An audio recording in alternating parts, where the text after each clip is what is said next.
हर इंसान का सपना है कि वो अपने जीवन में सुखी जीवन का मालिक बने।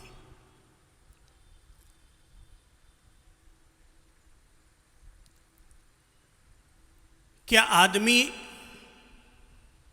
अपने जीवन में वास्तव में सुखी जीवन का मालिक बन सकता है? संतों की भाषा में तो लोगों ने अब तक ये सुना है कि संसार दुख है, संसार छोड़ने जैसा है, पर मुझे लगता है कि ये संसार बड़ा सुंदर है, यहाँ की प्रकृति बड़ी सुंदर है। अगर इंसान को जीवन जीने का तरीका आ जाए तो इसी धरती पर स्वर्ग है और इसी धरती पर मोक्ष का आनंद भी लिया जा सकता है। आज हम सुखी जीवन के मालिक बने उससे पहले आप लोगों को एक छोटे से घटनाक्रम के साथ जोड़ रहा हूं। एक शहर में दो महानुभाव अड़ोस और पड़ोस में रहते थे। एक का नाम था सुखीराम और दूसरे का नाम था दुखीराम। मुझे पता है कि जैसे ही मैं बोलूंगा सुखीराम तो आप अपने आप ही बोल देंगे कि दूसरा व्यक्ति था दुखीराम। तो दो पड़ोसी आपस में अगल बगल में रहते थे, एक था सुखीराम और दूसरा था दुखीराम। ये कहानी प्रतीकात्मक कहानी है, पर आपके ही अपनी जीवन से जुड़ी हुई और आपके ही अड़ोस पड़ोस में घटित होने वाली ये घटना है। सुखीराम हमेशा सुखी रहता था। समाज के बीच में जब भी जाता तो पत्नी बच्चे सब हमेशा उसके साथ रहते थे। दो पैसा हमेशा दान पुण्य में खर्च करता था, मंदिर भी साथ साथ जाता था। लेकिन दुखीराम हमेशा अपने घर में चिंता, निराशा और अवसाद से घिरा हुआ पड़ा रहता। बच्चे उसके हमेशा भाई बहन शैतानी करते सो करते, पर आपस में हमेशा झगड़ते रहते। पति पत्नी में कभी सुख के दिन तो आए ही नहीं। पति को पत्नी से शिकायत और पत्नी को पति से शिकायत। दुखीराम अक्सर देखा करता था कि सुखीराम जब भी घर से बाहर निकलता है तो उसके साथ हमेशा उसके बच्चे अच्छी ड्रेस पहने हुए और हमेशा किलकारियां भरते हुए निकलते हैं। और एक मेरा घर है जहां पर हमेशा शोक, पीड़ा, टेंशन ही भरा हुआ रहता है। उसके मन में आया आखिर मुझे इसकी वजह ढूंढनी चाहिए कि सुखीराम सुखीराम क्यों हैं और दुखीराम मैं दुखीराम क्यों हूं। उसने तय किया कि आखिर वो सुखीराम के घर पर जाएगा और जाकर देखेगा कि आखिर सुखीराम सुखीराम क्यों हैं। दुखीराम निकला अपने घर से, अपने बच्चों को और अपनी बीवी को साथ लिया कि चलो अपन चलकर आते हैं सुखीराम के घर पर। और जैसे वो सुखीराम के घर के दरवाजे पर पहुंचा तो देखा कि सुखीराम के घर के बाहर एक गाय भी खड़ी है। उसे समझते देर न लगी कि ये आदमी रोजाना गाय को रोटी भी खिलाता होगा। उसने घर की दहलीज पर जाकर के, दरवाजा खुला था पर अपनी ओर से किया खटखट खटखट, क्योंकि किसी भी घर के अंदर जाओ तो सीधा प्रवेश नहीं करना चाहिए, पहले अगले व्यक्ति को सावधान भी कर देना चाहिए। तो जैसे ही दुखीराम घर के अंदर जाने लगा तो उसने देखा घर के अंदर का वातावरण बड़ा साफ सुथरा स्वच्छ, सामने कुल देवता का स्थान भी बनाया हुआ है।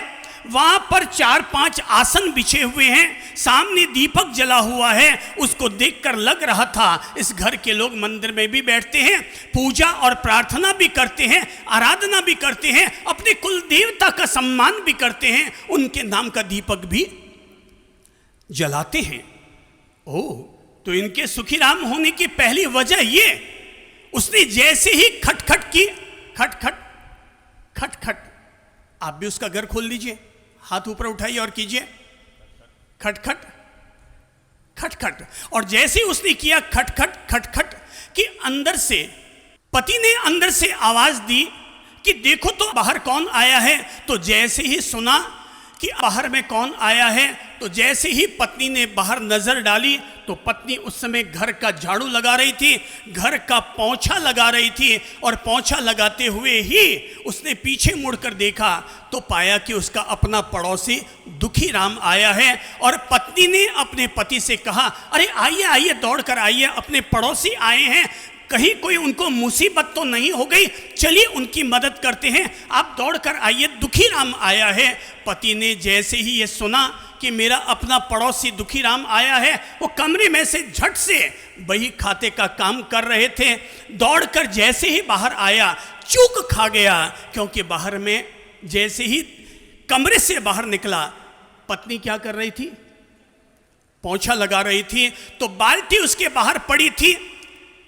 सुखी राम कमरे से बाहर निकल कर आया, आगे बाल्टी नजर न आई और वो बाल्टी से टकराया और नीचे गिर पड़ा, सारा पानी गिर पड़ा। और जैसे ही पानी गिरा कि पति झट से उसने बाल्टी सीधी की, पत्नी दौड़ती हुई आई और आकर के कहा, सॉरी सॉरी सॉरी सॉरी, दरअसल मैं पोंछा लगा रही थी, मैंने बाल्टी को साइड में रखना मैं भूल गई, सॉरी सॉरी। पति ने कहा, सॉरी नहीं, दरअसल मुझे ही देखकर चलना चाहिए था, पर मैंने देखकर नहीं चला इसलिए मुझे ठोकर लग गई।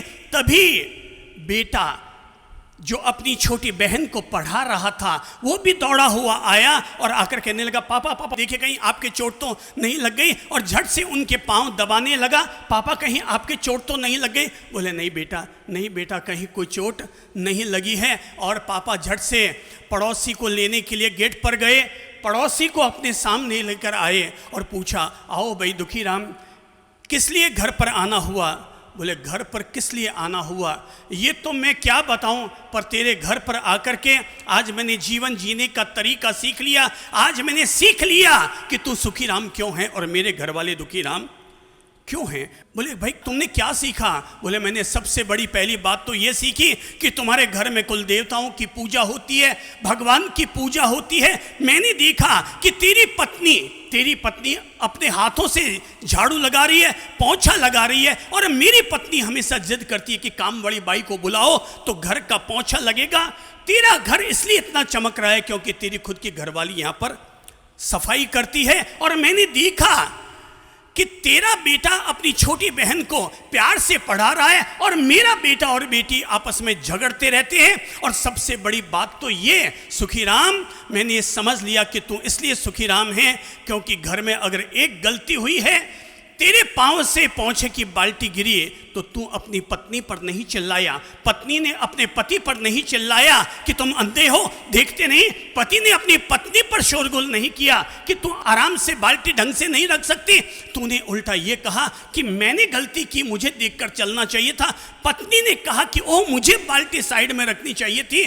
जिस घर के लोग जिम्मेदारी को अपने आप पर लिया करते हैं उनका घर हमेशा सुखी राम ही सुखी राम हुआ करता है।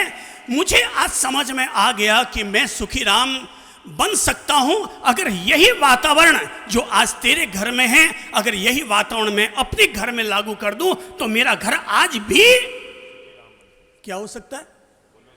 जोर से बोलो तो, फिर जोर से बोलो, सुखी राम। मेरा घर आज भी सुखी राम हो सकता है। उसने अपनी पत्नी से कहा, बच्चों से कहा, और कहा कि बच्चों और मेरी वाइफ, तुम तीनों लोग यहां पर इस घर से आज जीवन जीने का तरीका सीख कर जाओ और ये सीख कर जाओ कि किसी भी व्यक्ति के घर को दुखी राम से सुखी राम कैसे बनाया जा सकता है। पत्नी ने कान पकड़ा और कान पकड़कर सॉरी कहा कि आज तक जो हमने दुखी राम का जीवन जिया सो जिया, पर आज के बाद हम हमारे घर के वातावरण को बदलते हैं और आज से हम दुखी राम नहीं बल्कि सुखी राम बनेंगे। और जब 1 वर्ष बीता और जब दुखी राम अपने घर से निकला था तो लोगों ने उसे कहा था, ऐ दुखी राम, ऐ दुखी राम, ऐ दुखी राम। तब सुखी राम ने कहा था, भाई आज से तेरा नाम, अब तक भले ही दुखी राम था पर अच्छा होगा तू भी अपना नाम बदल ले, क्योंकि आज से तू भी यथा नाम तथा गुण हो गया। तू भी सुखी राम, मैं भी सुखी राम, और मैं चाहता हूं हर व्यक्ति, हर घर बने सुखी राम, सुखी राम, सुखी राम। हर व्यक्ति, हर घर बने सुखी राम, सुखी राम, सुखी राम। आम तौर पर यही कहा जाएगा कि सुख और दुख ये दोनों एक ही सिक्के के दो पहलू हैं।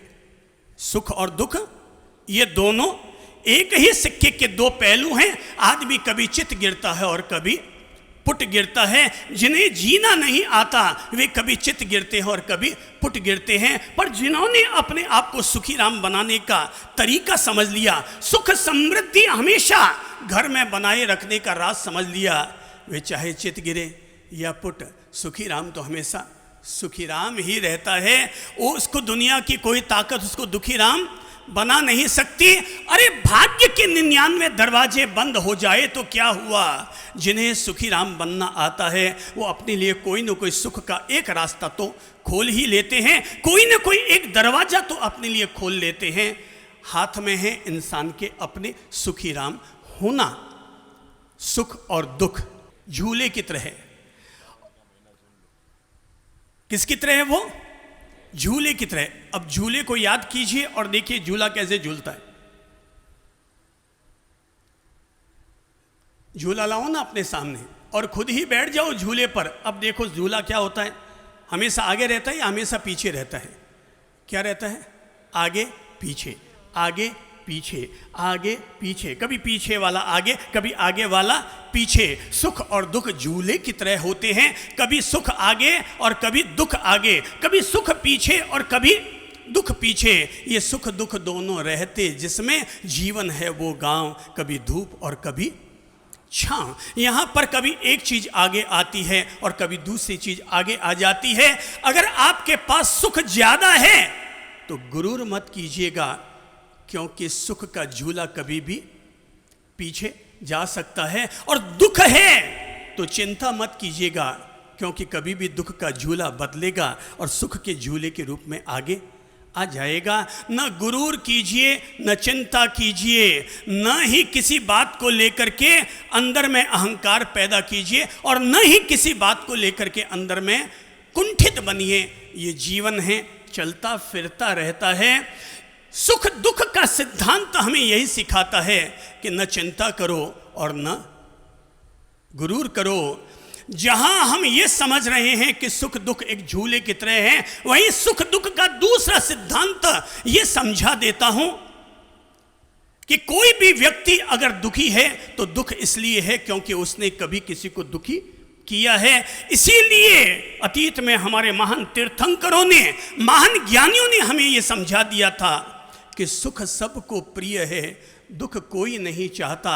अगर तुम चाहते हो हमेशा सुखी रहना तो तेरे लिए एक ही धर्म है कि तुम अपनी ओर से कभी किसी को दुख मत दो। सुखी होने का मंत्र क्या?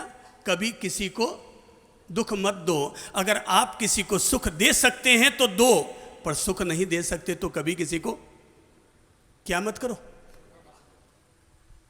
सुखी होने का मंत्र क्या है? सब बोल लो। सुखी होने का मंत्र है कभी किसी को दुख मत दो। अगर एक सास से अपनी बहू का लाड होता है तो करो, नहीं होता तो 4 टेढ़ी टिप्पणियां करके उसके दिल को दुख मत पहुंचाओ।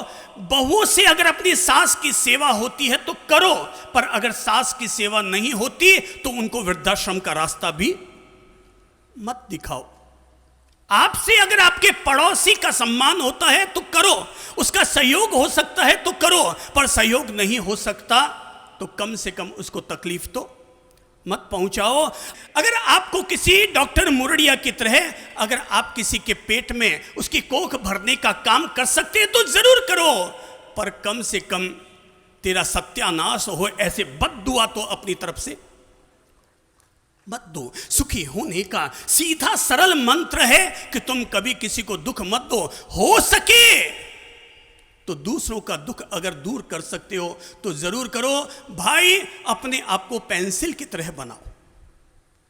याद कीजिए पेंसिल में क्या होता है? आगे क्या होता है और पीछे क्या होता है? कौन बोलेगा? पेंसिल किसने यूज की है? कौन बोलेगा? अच्छा चलिए आप बोलेंगे बेटा पेंसिल में क्या होता है? याद कीजिए पेंसिल में क्या होता है, आगे क्या है और पीछे क्या है? पीछे से इरेजर, बिल्कुल। आगे से क्या कर सकते हैं, दोबारा बोलिए। लिख सकते हैं। आगे से हम लिख सकते हैं और पीछे से इरेज कर सकते हैं। इरेजर कर सकते हैं, पीछे से हम साफ कर सकते हैं। तो आगे होती है पेंसिल और पीछे होता है रबर। इसका मतलब ये है अगर आप किसी के जीवन में पेंसिल बनकर अगर सुख लिख सकते हो तो जरूर लिखो, पर अगर सुख नहीं लिख सकते तो कम से कम उसके दुख को पहुंचने का काम, तो उसके दुख को साफ करने का काम, तो रबर बनने का काम तो हम सब कर ही सकते हैं। हम क्या कर सकते हैं? पेंसिल बन सको तो पेंसिल बनो, और पेंसिल ना बन सको तो क्या करो? सब बोलिए, जोर से बोलो। रबर बनकर क्या करना है? किसी दूसरे के दुख को पहुंचना है। किसी के आंसू बह रहे हैं, उनके आंसुओं को पहुंचना है। पहला धर्म तो यही है कि हमारी वजह से किसी के आंसू ना आए, पर अगर किसी व्यक्ति के आंसू आ रहे हैं तो इतना बड़प्पन जरूर दिखाओ। फिर चाहे आप पिता हो, चाहे पुत्र हो, सास हो या बहू हो, दामाद हो या ससुर हो, आप अड़ोस पड़ोस के दो पड़ोसी भी क्यों ना हो, अगर आप उसके लिए सुख लिख सकते हैं तो ज़रूर लिखो। और सुख नहीं लिख सकते क्या करो? हाथ में रबर उठाओ, क्या करो? उनके दुखों को मिटाओ, उनके आंसू पहुँचो। मेरे भाई, अगर तुम रोजाना मंदिर जा सकते हो तो अच्छी बात है, पर अगर तुम्हें लगता है कि मंदिर तुम्हारे घर से बहुत दूर है तो तुम एक काम करो, तुम्हारे अड़ोस पड़ोस में रोने वाले किसी बच्चे के आंसू पहुँच लो, आपको मंदिर जाने का पुण्य वहीं पर ही प्राप्त हो जाएगा। लोगों के आंसू पहुँचो, यही पहला धर्म है। यही पहला धर्म है कि इंसान इंसान के आंसू पहुँचने का काम करे। तस्वीर में तो हर कोई साथ खड़ा दिखाई देता है, पर अपना वो नहीं होता जो तस्वीर खिंचवाते समय साथ हो। अपना वो होता है जो तकलीफ में भी हमारे साथ खड़ा हुआ मिले। जो तस्वीर में साथ खड़ा मिलता है उसे हम रिश्ता कहते हैं, और जो तकलीफ में साथ खड़ा होता है उसे हम फरिश्ता कहते हैं। तस्वीर में जो साथ खड़ा होता है उसे हम क्या कहते हैं? रिश्ता कहते हैं। और तकलीफ में जो हमारे साथ खड़ा हो जाए उसे हम क्या कहते हैं? फरिश्ता कहते हैं। और मैं ये कहना चाहूंगा कि हमारे हाथ में है फरिश्ता बनना। माइंड को ठीक करो, अंदर में जो टेंशन है, जो लोड है, जो चिंता है, जो गुस्सा है, उसे निकाल करके बाहर फेंको। आप इस जीवन में सुखी हो सकते हैं, इस जीवन की छोड़ो, आप इस एक साल में सुखी हो सकते हैं, एक साल की भी छोड़ो, आप एक महीने में सुखी हो सकते हैं। शायद एक महीना ज्यादा लग रहा हो, मैं कहता हूं एक सप्ताह में सुखी हो सकते हैं। सप्ताह की भी छोड़ो, एक दिन में सुखी हो सकते हैं। एक दिन की भी छोड़ो, आप अभी और इसी समय सुखी हो सकते हैं। सुखी होने में कितना वक्त लग रहा है? चुटकी बजाओ, ललित प्रभु जी की तरह चुटकी बजाओ। हैं, कितनी देर में सुखी हो सकता है आदमी? कितनी देर में? कितनी देर में? चुटकी बजाओ तो बड़ा मज़ा आता है चुटकी बजाने में। हाँ, चुटकी बजाओ, चुटकी बजाने में बड़ा मज़ा आता है।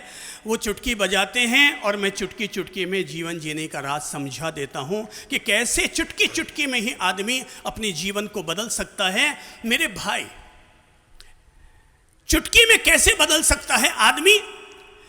एक महिला, अच्छी संपन्न, अधिसंपन्न महिला, हाथों में हमेशा डायमंड की चूड़ियां पहन कर रखती थी, गले में भी बड़ा शानदार डायमंड का लॉकेट भी पहना हुआ, साड़ी जब भी पहनती 7,000 से ऊपर वाली पहनती। आप भी सब ऐसी पहना करो, लल्लू जगदर मत पहना करो।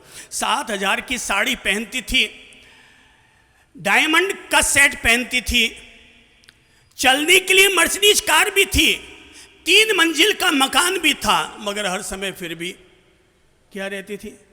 दुखी राम। फिर भी क्या रहती थी? दुखी राम।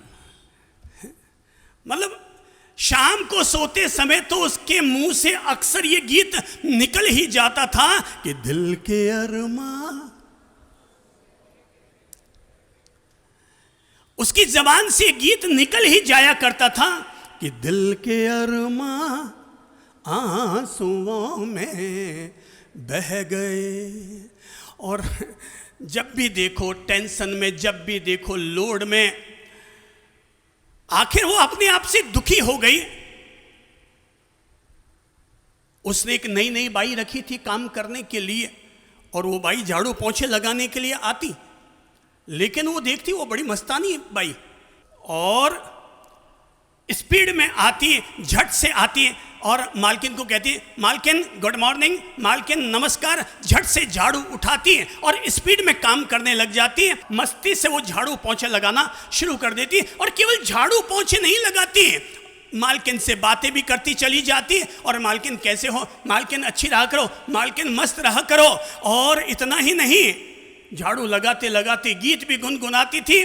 सावन का महीना, सब गा लो, सुखीराम बनने का राज समझा रहा हूं। सावन का महीना पवन करे, अरे भाई मेरे जमाने का गीत है, गा लो। मैंने ऐसे ही अपने आप को सबको सुखीराम होने का राज सिखाया है, चलो सब गाते हैं। सावन का महीना पवन करे शोर, अरे जियर अरे झूमे ऐसे जैसे वन माना चे मोर। कैसे नाचती थी वो, जैसे वन में कैसे नाचती थी। और मैं कहता हूं जितने लोग भी दुखी राम है ना, वो रोज घर में कमरे का दरवाजा बंद कर लिया करो, भगवान की भक्ति का एक भजन चलाया करो, और मीराबाई बन करके 10 मिनट तक मस्ती से नृत्य किया करो। एक ही दिन में आपका सारा टेंशन दूर हो जाएगा। अपने आप को ज्यादा सीरियस मत बनाओ, जीवन को ज्यादा सीरियस ले भी मत। भगवान ने जीवन सहजता से दिया है और इसको सहजता से जीना सीखो। लफड़ा मोल मत लो, इसमें लोड मत लो, LML, लोड मत लो। रोज जिनको भी लगता है ना आप में से कि साहब टेंशन रहता है, चिंता रहती है, ये है वो है, लफड़ा है सो है सो है, उसका लोड लेना बंद करो। और क्या करो, रोजाना 10 मिनट क्या करो, मस्ती से। घरवाली साथ नाचना शुरू हो जाए तो उसको भी साथ में ले लो और दोनों मिलकर के नाचो। लोग शादी होती है तो घोड़े के आगे तो नाचते हैं, मैं कहता हूं घोड़ा घोड़ी को छोड़ो और तुम खुद ही अपने घोड़ा घोड़ी बन जाओ और मस्ती से। जिंदगी प्यार का गीत है, इसे हर दिल को हो, जिंदगी गम का सागर भी है, हंस के उस पार। जिंदगी एक पहेली भी है, सुख दुख की सहेली भी है, हो जिंदगी एक वचन भी तो है, जिसे सबको आनंदम हो। जिंदगी प्यार का गीत है, इसे हर दिल को गाना पड़ेगा, हो जिंदगी आनंद लो। जिंदगी प्यार का गीत है, इसे हर दिल को। तो जिंदगी के लिए मैंने कहा नृत्य करो, आनंद लो। और वो महिला जो झाड़ू पोंछे लगाने के लिए आती थी वो हमेशा आनंद से विभोर रहती थी। आखिर एक दिन उस अधिसंपन्न महिला ने उससे कहा, ए भाई कमला, तू एक बात बता कि तू हमेशा इतनी मस्त कैसे रह लेती है। बोले मालकिन, भगवान ने जीवन उपहार के रूप में दिया है और जैसा मिला है मैं उसमें खुश रहती हूं, बस इसीलिए मैं आनंदित हूं। मैं हमेशा इसीलिए खुश रहती हूं क्योंकि मेरे गुरु ने मुझे जीवन का पाठ सिखा रखा है। उन्होंने मुझे सिखा रखा है कि दुनिया में कोई भी काम छोटा या बड़ा नहीं होता। तुम अपने हर कार्य को भगवान की पूजा की तरह किया करो। वर्क एज वर्शिप, तुम अपने हर कार्य को प्रार्थना की तरह किया करो, तुम किसी भी काम को छोटा मत समझो। इसीलिए मैं आपके यहाँ अगर झाड़ू पोंछे भी लगा रही हूँ तो अपने मन को छोटा नहीं करती कि मुझे छोटा काम करना पड़ता है। कार्य का क्या छोटा, कार्य हर कार्य बड़ा होता है अगर वो इंसान के लिए सुख का आधार बनता है तो बोले कि क्या कहना चाहती हो तुम कहना क्या चाहती हो कमला? बोले मैं ये कहना चाहती हूँ मालकिन, अगर आदमी ये सीख जाए कि जो है प्राप्त वो भी है पर्याप्त। सब बोलो सुखी होने का मंत्र, दोबारा बोल लो सुखी होने का मंत्र। जो है प्राप्त वो भी है पर्याप्त। सुखी होने का ये बीज मंत्र है कि जो है प्राप्त वो भी है पर्याप्त। ये सुखी होने का मंत्र मेरे गुरु चंद्र प्रभु ने मुझे सिखा रखा है, इसलिए मैं हमेशा आनंदित रहती हूं। जो मुझे भगवान ने दिया है मैं उसमें सुखी हूं। सब बोलो जो है वो है। कम से कम जो लोग डिप्रेशन में जीते हैं, चिंता में जीते हैं, और जिनको लगता है अभी धंधा नहीं चल रहा, अभी मार्बल का काम ठप है, जमीनों का भाव नहीं मिल रहा है, वो सारे लोग बोल लो क्या है सुखी होने का मंत्र? जो है प्राप्त वो भी है पर्याप्त। अरे भाई चिंता तब करना जिस दिन खाने को रोटी ना हो। अरे जब तक भगवान ने लाडी बाड़ी गाड़ी सब दे रखी है तब तक कौन आदमी चिंता पाले और कौन आदमी टेंशन पाले। इसलिए सुखी होने का मंत्र है जो है प्राप्त वो भी है, हाँ जो है प्राप्त वो भी है पर्याप्त। और तब सेठानी ने कहा, मालकिन ने कहा, तो क्या मैं भी सुखी हो सकती हूँ? बोले बिल्कुल हो सकते हैं, अब बिल्कुल सुखी हो सकते हैं। बोले तो सुखी कैसे है? बोले मालकिन मैं आपके यहाँ काम करने आती हूँ पर मैंने आज तक कभी आपसे अपनी तुलना नहीं की है। मैं इसलिए सुखी हूँ क्योंकि मैंने आज तक कभी भी आपसे अपनी तुलना नहीं की है कि भगवान ने इस सेठानी को इतना माल दिया, ये इतनी मालदार पार्टी है, मुझे भगवान केवल 3,000 रुपया महीना दिलाता है। मैंने आज तक कभी भी आपसे अपनी तुलना नहीं की। सेठानी ने कहा तो क्या मैं भी सुखी हो सकती हूं? बोले हो सकती हैं, अभी के अभी इसी समय सुखी हो सकती हैं। आप लोग कितने दिन में सुखी होना चाहते हैं? 1 महीने में, 7 दिन में, या अभी के अभी? हाँ मुझे पता है आप यही कहेंगे अभी के अभी, अभी के अभी, अभी के अभी। और अभी के अभी सुखी होने का मंत्र सिखा देता हूं। और मंत्र यह है, उस नौकरानी की जबान से कहला रहा हूं। उस नौकरानी ने, उस कमला ने कहा मालकिन आप अभी के अभी सुखी हो सकते हैं, केवल आपको इतना सा करना है, आपको हमेशा मुझसे अपनी तुलना करनी है। आप अभी के अभी इसी समय आप सुखी हो जाएंगे, आप अभी के अभी इसी समय सुखी हो जाएंगे। अगर आप अपनी तुलना मुझसे करेंगे तो आपको लगेगा ए भगवान तो मुझ पर कितना मेहरबान कि तूने मुझे कितना कुछ दे रखा है। अरे इस बिचारी के पास तो कुछ भी नहीं है, भगवान ने मुझे तो बहुत कुछ दे रखा है, मुझे तो बहुत कुछ दे रखा है। सुखी होने का मंत्र इसी में छिपा हुआ है। अगर आदमी छोटों से अगर अपनी तुलना करेगा अभी सुखी हो जाएगा, बड़ों से अपनी तुलना करेगा हमेशा दुखी दुखी दुखी रहेगा। तुलना करनी है तो बड़ों से तुलना करोगे तो ईर्ष्या पैदा होगी, और छोटों से तुलना करोगे तो शुक्राना पैदा होगा। Thank you thank you thank you भगवान, तूने मुझे मेरी किस्मत से ज़्यादा दे रखा है, तूने मुझे अपनी किस्मत से ज़्यादा दे रखा है। ज़रा अगर मैं आप में से किसी से पूछूं, भाई साहब वो जो पीछे बैठे हैं ना, खड़े होइए तो। चलिए एक बात बताइए प्रभु जी, आपका नाम क्या है पहले वाले का? श्रीचंद। श्रीचंद, आगे? खटूरिया। खटोरिया? खटूरिया। खटूरिया, अच्छा आप खटूरिया सटोरिया तो नहीं है ये, अच्छा है खटूरिया। श्रीचंद जी खटूरिया। बगल वाले क्या है? नरेंद्र मारू। नरेंद्र जी मारू। मारू, कितना मारू?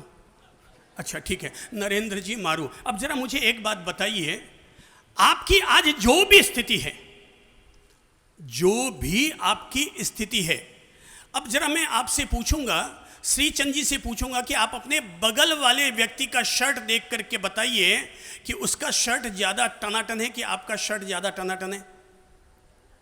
बहुत ज़्यादा सुंदर है मेरे से बहुत ज़्यादा सुंदर है। बस यही आदमी की कमी है, वो हमेशा पड़ोसी को देखता है कि वो ज़्यादा सुंदर है। और मैं ये गुर सिखाना चाहता हूँ, अपने आप पर देखकर हमेशा कहो कि मैं ज़्यादा सुंदर हूँ, मेरा शर्ट टनाटन है। लोगों को दूसरों की थाली में हमेशा घी ही नजर आता है और खुद की थाली में हमेशा मक्खी नजर आती है। अच्छा चले, एक बात बताइए, आपका चेहरा ज्यादा सुंदर है कि उनका चेहरा ज्यादा सुंदर है? काफी सुंदर है, मेरे से ज्यादा सुंदर। अच्छा, वो फिर कहते हैं कि मेरे से ज्यादा सुंदर है। बस यहीं पर गड़बड़ होती है। वो कहते हैं वो मेरे से ज्यादा सुंदर है। दुनिया के हर पति को पड़ोसन हमेशा अच्छी लगती है, घरवाली हमेशा काली नजर आती है। घरवाली हमेशा, हालांकि पड़ोसन घरवाली से ज्यादा काली है, मगर फिर भी तो। अच्छा जरा एक बात बताइए, मारू जी आप बैठ क्यों गए हैं? वो कहते हैं नहीं ये क्लास ठीक है।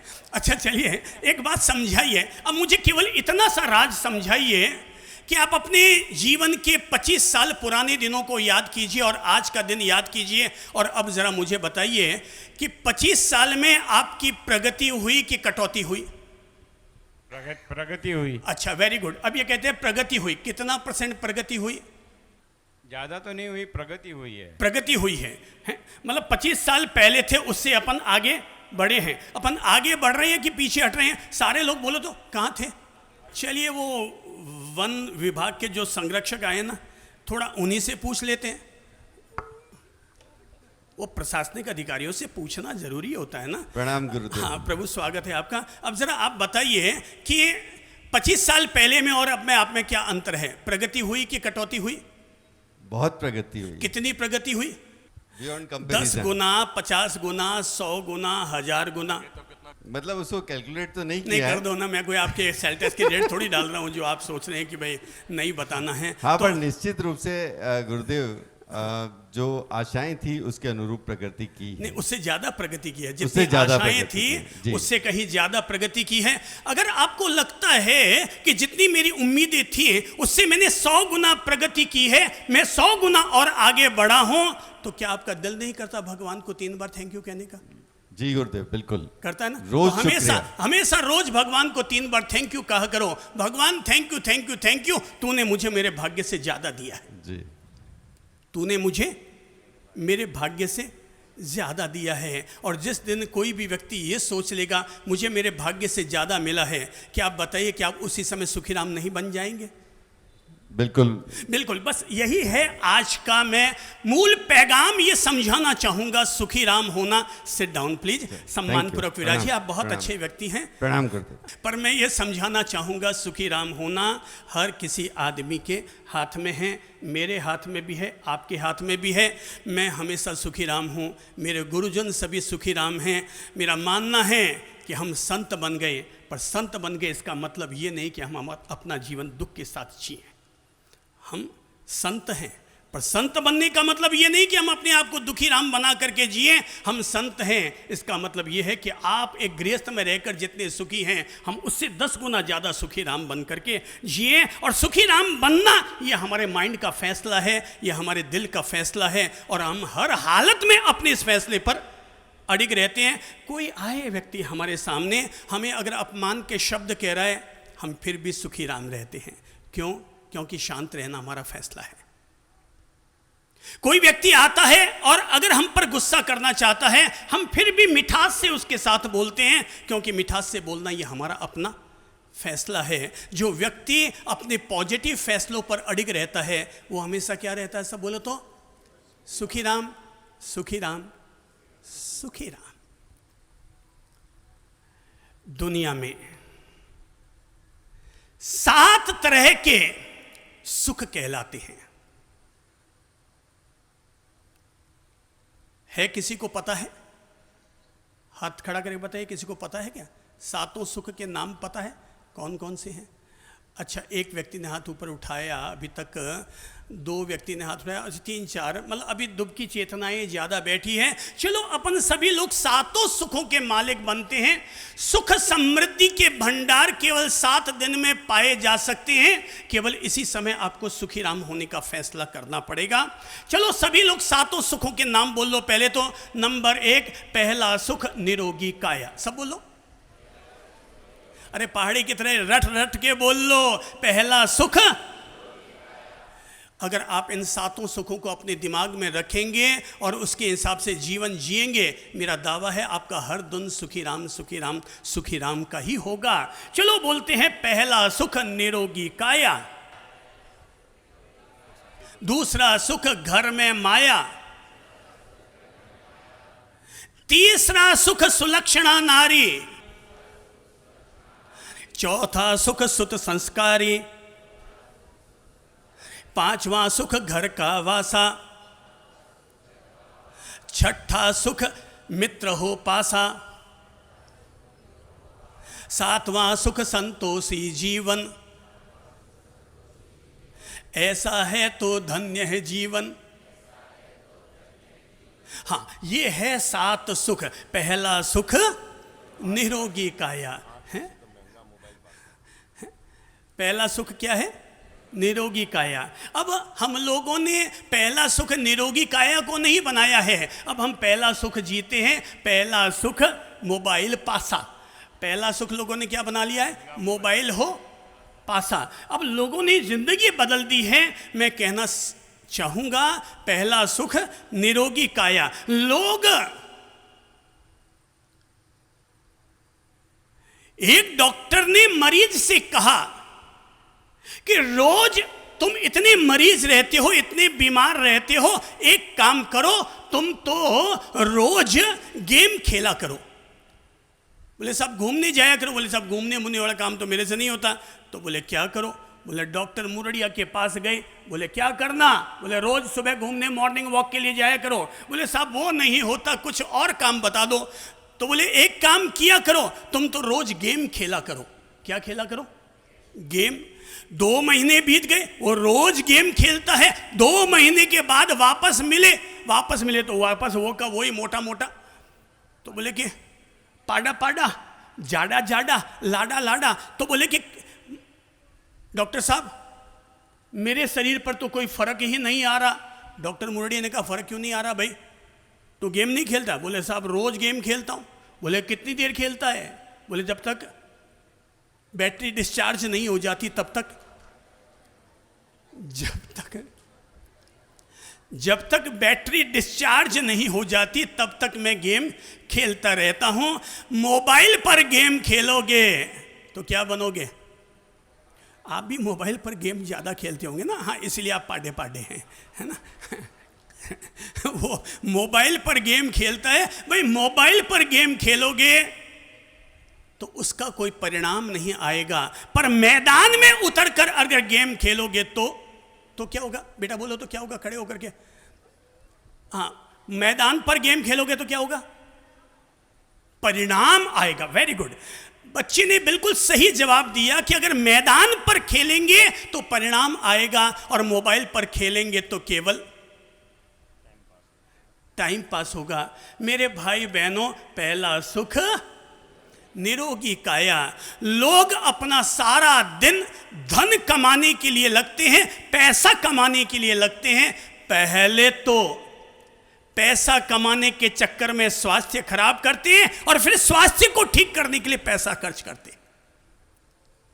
तो पहले से ही अपन एक काम करें ना, और ये लाइन को अंडरलाइन कर ले कि पहला सुख निरोगी काया। भाई मैं डेली एक्सरसाइज करूंगा, मैं सुबह मॉर्निंग वॉक करूंगा, मैं सुबह डेली घूमने के लिए जाऊंगा। हमारा दिल, हमारी नब्ज, जरा बताएंगे, हाथ रखिए नब्ज पर, वो चल रही कि रुकी हुई है? चल रही है। हार्ट पर हाथ रखिए और देखिए वो चल रहा है कि रुका हुआ है? ये दिन में भी चल रहा है और रात को जब आप सो जाते हैं तब भी चलता है कि बंद हो जाता है? ये हार्ट हमसे यही कहता है, ये नब्ज हमसे यही कहती है, भाई मैं तो तेरे लिए 24 घंटे चलती हूं, तो अगर मेरे लिए केवल 24 मिनट भी अगर रोज चलना शुरू कर दे तो मुझे आगे चलने में बड़ी मदद मिलती रहेगी। तुमने 24 मिनट भी चलना छोड़ दिया, सब्जी लेने जाना है तो स्कूटर चाहिए, दूसरे मारे पर जाना है तो बोले लिफ्ट चाहिए। तुमने जब से चलना छोड़ दिया तब से देश में और दुनिया में डॉक्टरों की ज़रूरत पड़ने लग गई, अस्पतालों की ज़रूरत पड़ने लग गई है। आप अपने जीवन में एक अस्पताल बनाने का पुण्य तो नहीं कमा सकते, पर अपने आप को स्वस्थ करके अस्पतालों में कमी लाने का काम तो ज़रूर कर सकते। एक्सरसाइज करो। जिनको भी लगता है ना गोडे दुखते हैं, कमर दुखती है, वो सब ये दुखने वाली चिंता छोड़ो। आप तो केवल रोजाना एक्सरसाइज करना शुरू करो, फिजियोथेरेपी करना शुरू करो, योगा व्यायाम करना शुरू करो। आज भले ही आपकी टांगें दुखती होंगी, अगले महीने की 1 तारीख आएगी ना तो आपका दर्द आधा खत्म हो चुका होगा और आप अपने काम, अब तक जो काम वाली बाई से करवाते थे, अब वो सारे काम आप खुद करने में समर्थ हो चुके हैं। तो मैं फिर याद दिलाना चाहूँगा, एक्सरसाइज करो, योगा करो, मॉर्निंग वॉक करो, रोजाना 30 मिनट अपने हेल्थ के लिए ज़रूर दो। सामयिक जरूर कीजिए, पर सामयिक से पहले 30 मिनट अपनी हेल्थ के लिए दीजिए।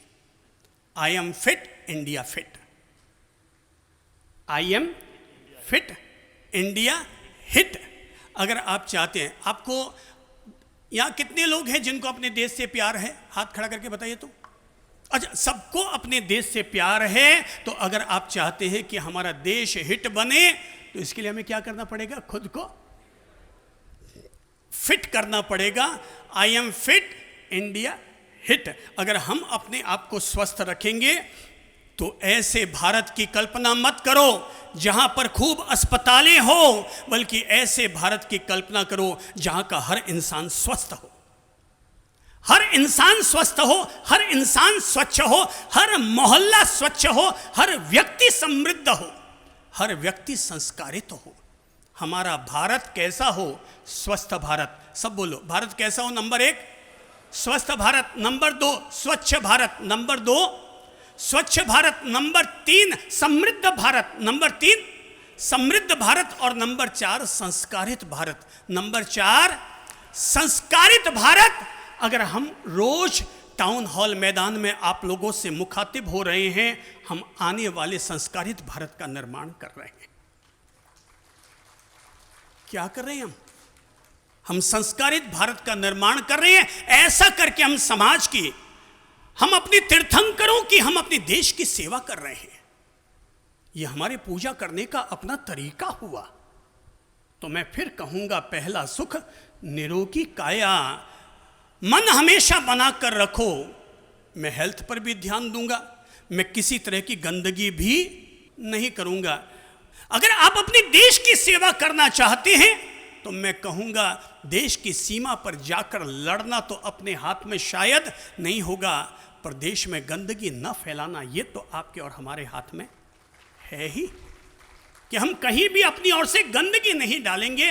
गंदगी, कचरा भी डालना है, जगह देखो, स्थान देखो, उसके बाद उसे कचरा डालो। नगर पालिका का अकेले का दायित्व नहीं है कि इस शहर को स्वच्छ रखे। इस शहर में रहने वाले हर व्यक्ति का दायित्व है कि वो शहर को स्वच्छ रखे। जब इंदौर जैसा शहर अपने आप को पूरा स्वच्छ रख सकता है, तो हमारा मेवाड़, मारवाड़, मालवाल अपने आप को स्वच्छ क्यों नहीं रख सकता? अगर आप चाहते हैं देश की सेवा करना, तो हाथ आगे बढ़ाकर प्रण करो कि मैं न गंदगी करूंगा और न किसी को करने दूंगा। क्या है? क्या है? हाथ आगे बढ़ाकर शपथ लो। तो क्या है? हाथ सारे लोग आगे बढ़ाओ और अपने आप को मोटिवेट करते हुए अपने आप से कहो, क्या है नियम? क्या है? हाथ आगे बढ़ाओ। मैं न गंदगी करूंगा और न किसी को करने दूंगा। अगर आप ये प्रण निभा रहे हैं, इसी में लायंस है, इसी में रोटरी है, इसी में जैन सोशल ग्रुप है, इसी में भारतीय जैन संगठनाएं, सारे कल्याणमयी संस्थाएं इस एक में समाई हुई है। और संकल्प क्या है? हाथ आगे बढ़ाकर 3 बार बोलना होगा, मैं न गंदगी करूंगा और न दूसरे को करने दूंगा। मैं न गंदगी करूंगा न दूसरे को करने दूंगा। पूरा हाथ सीधा करके और पूरी उच्च ध्वनि के साथ बोलिए, सबको सुनाते हुए, ताकि कोई बहरा हो तो उसके कान में भी बात पहुंच जाए। मैं न गंदगी करूंगा और न किसी को करने दूंगा। हो सकता है कि कोई गंदगी कर रहा हो, मेरे हाथ में न भी हो कि मैं उसको रोक सकूं, पर मैं उसको कह तो सकता ही हूं कि भाई साहब गंदगी मत कीजिए। आगे उसका भाग्य उसके ठिकाने। कल ही जब हम यहाँ पर आ रहे थे, मेरे आगे आगे 2 युवक चल रहे थे और वो सिगरेट पी रहे थे। मैंने उनमें से एक से कहा, मैंने कहा भाई पहले से तेरी इतनी पतली टांगे हैं, अगर तू सिगरेट पिएगा तो तेरी टांगे और पतली हो जाएंगे। बोले क्या कहते हैं गुरुजी, क्या मेरी टांगे और पतली हो जाएगी? मैंने कहा बिल्कुल तेरी टांगे पतली हो जाएगी, तूने सुन नहीं रखा है? चुस्त पैंट पतली टांगे लगती है सिगरेट जैसी। बोले गुरुजी क्या मेरी टांगे वास्तव में पतली हो जाएगी? मैंने कहा सावधान, अभी तो टांगे पतली होने कह रहा हूं, अगर पीता ही रहेगा तो ऊपर से भी सब चीजें तेरी पतली होनी शुरू हो जाएगी। उसने कहा उठाई सिगरेट, उठा करके सीधा बगल में नाला बह रहा था उसमें फेंकिए और जाते हुए कहने लगा Guruji thank you thank you thank you, आज के बाद मैं अपनी टांगों को पतली नहीं करूंगा, आज के बाद मैं अपनी टांगों को पतली नहीं होने दूंगा। और उसने सिगरेट उठा करके फेंक दी। न गंदगी करूंगा और न दूसरे को करने दूंगा। मेरे भाई स्वच्छ भारत बनाओ, स्वस्थ भारत बनाओ, समृद्ध भारत बनाओ, सुखी भारत होना चाहिए, हमारा समाज सुखी होना चाहिए, हर व्यक्ति सुखी होना चाहिए। तो पहला सुख निरोगी काया, एक्सरसाइज करो, संतुलित आहार करो, 24 घंटा मत खाओ। आज की तारीख की सबसे बड़ी प्रॉब्लम यही है कि हमने अपनी आहार संज्ञा को जरूरत से ज्यादा बढ़ा दिया है। हमने क्या कर लिया? आहार संज्ञा, भगवान ने 4 संज्ञाएं कही, आहार निद्रा भय मैथुन, तो उनमें से पहली संज्ञा है आहार संज्ञा। हमने जरूरत से ज्यादा खाना खाना शुरू कर दिया। अच्छा जरा बताइए, आप में से कितने लोगों ने इस पंडाल में आकर के और रात्रि भोजन का त्याग किया है? सूर्यास्त के बाद खाना खाने का त्याग किया? कितने लोग हैं जिन्होंने हाथ खड़ा किया? वो देखो, सब लोग देखो, कितने सारे लोगों ने रात्रि भोजन का त्याग किया है। मैं आपसे केवल अब ये पूछ रहा हूं कि रात्रि भोजन का आपने त्याग किया और त्याग किए हुए अभी तक केवल 7 दिन ही बीता होगा। 7 दिन में आपको अपनी बॉडी भारी लग रही है कि हल्की? थोड़ा जोर से बोले तो। हल्की लग रही है। अर्थात अब तक हम 5 बार खाना खाने के लिए बैठते थे, अगर हमने सूर्यास्त के बाद खाना खाना छोड़ दिया, हमने 1 थाली कम कर दी है। 1 थाली आपकी कम करते ही आपकी बॉडी अंदर से हल्की होनी शुरू हो गई। अगर आप 2 थाली कम कर दो तो बॉडी और हल्की हो जाएगी। खाने अब तक अपन लोगों ने इतना खा लिया है, इतना खा लिया है, पानी इतना पिया है कि कहीं कुएं खाली हो जाएं, और खाना इतना खाया कि कहीं ट्रक खाली हो गए। आहार संज्ञा को, निरोगी काया के लिए आहार संज्ञा को क्या करो? क्या करो? देखो हाथ बढ़ाओ अपना। तो अभी हम इतना सारा आहार लेते हैं 24 घंटे में, अब हमें इसको क्या करना है? थोड़ा सा हाथ को क्या करो, थोड़ा सा दबाओ तो हमें क्या करना है? कम। और ये बात अपने थोड़ा हाथ अपने पेट के पास ले जाओ और पेट के पास ले जाकर अपने पेट को अनुरोध करो, मेरे पेट भैया आज के बाद तू अब तक जो इतना खाता था अब उसको क्या करना है? मुझे कम। कितना करना है? कम। कम यानी हाथ है आपका ये 6 इंच का, अगर आपने 1 इंच भी उसमें कम कर दिया, आपके रोग कट जाएंगे, बीमारियां मिट जाएंगी, आपको डॉक्टर के पास जाने की ज़रूरत भी नहीं रहेगी। स्वस्थ होने के 3 ही मंत्र हैं। पहला है संतुलित आहार, दूसरा है व्यायाम, और तीसरा है हमेशा खुश रहना। क्या है तीसरा? हमेशा खुश रहना। अन्न को करो आधा, सब बोल लो। हेल्थ सीक्रेट, अन्न को करो आधा। वापस सब लोग बोल लो, पीछे तक बोल लो। हेल्थ सीक्रेट, अन्न को करो आधा, सब्जी को करो दुगुना, सब्जी को करो दुगुना, पानी पियो तिगुना, पानी पियो तिगुना, और हंसी को करो चौगुना, हंसी को करो चौगुना, हंसी को करो चौगुना। This is the secret of health. ये अपने आप को स्वस्थ रखने का ये तरीका है। आपने कभी हमें देखा है कभी हमारा मुंह सूजा हुआ हो, लटका हुआ हो, हम कभी उदासीन बैठे हों? आप जब भी हमारे पास आए होंगे आपको हमेशा हंसता खिलता गुलाब ही नजर आया होगा। आप जब भी हमारे पास आए हैं तो आपको क्या नजर आया है? हमेशा गुरु के रूप में हमेशा हंसता खिलता चेहरा ही नजर आया है। मेरे भाई, अन्न को करो आधा, सब्जी को करो दुगुना, पानी पियो तिगुना, और हंसी को करो। हमने सब चीज़ों को उल्टा कर दिया है। हमने क्या कर दिया है? हंसी को खत्म कर दिया, पानी को दुगुना, तिगुने को हमने घटा के दुगुना कर दिया, सब्जी को हम आधा कर दिया। अब दिन भर हम क्या खाते हैं? अन्न अन्न अन्न, ब्रेड, बिस्किट, पिज्ज़ा, बर्गर, अब मुझे पूरे नाम भी नहीं आते हैं नई दुनिया के, पर हम लोगों ने अन्न को डबल डबल डबल कर दिया। अब जब अन्न को डबल करेंगे तो हम सिंगल होंगे कि double? Change your life, change your food. अपने खाने को ठीक करो, अपनी जीवन शैली को ठीक करो, जिंदगी अपने आप ही ठीक ठीक ठीक होनी शुरू हो जाएगी। पहला सुख निरोगी काया, दूसरा सुख घर में माया। क्या होनी चाहिए? हाथ आगे बढ़ाओ। अब क्या होनी चाहिए? घर में क्या होनी चाहिए? माया। ना बीबी, ना बच्चा, ना बाप बड़ा, ना भैया। The whole thing is that के भैया सबसे बड़ा रुपया। दूसरा सुख है घर में माया। हर आदमी के पास संपन्नता जरूर होनी चाहिए, और मुझे यह लगता है कि हर व्यक्ति के पास में संपन्नता का जरूर कोई न कोई रास्ता तो जरूर खुला हुआ है, लेकिन हम संपन्न इसलिए नहीं रह पाते क्योंकि हमने जरूरत से ज्यादा खर्चा बढ़ा दिया है। जितनी कमाई करते हैं उससे ज्यादा खर्चा बढ़ा दिया। अब जरा बताओ, मोबाइल किसके लिए होता है? कौन जवाब देगा? फोन किसके लिए होता है? किसके लिए? बात करने के लिए, ठीक है। और बात करने के लिए 1000 रुपये वाला मोबाइल भी वही काम करेगा और 1.5 लाख रुपए स्मार्टफोन भी वही काम करेगा। ये जितनी बहनें बैठी है ना, अगर मैं आप में से पूछूं है क्या किसी के पास स्मार्टफोन? हाथ खड़ा करके बताइए तो। अच्छा, मतलब सबके पास स्मार्टफोन है, सबके पास स्मार्टफोन है। अब उनको पूछो आप दिन भर में करते क्या है उसमें? स्मार्टफोन का यूज क्या होता है? स्मार्टफोन चाहे एप्पल हो चाहे सैमसंग हो, इन कंपनियों ने 8G, 10G, 12G, 14G के इसलिए आविष्कार किए ताकि बड़ी कंपनियों में काम करने वाले लोग उनका उपयोग कर सकें। अब लोग अपने हाथ में डायमंड की अंगूठी रखे या न रखे, पर 1.5 लाख का मोबाइल जरूर रखते हैं।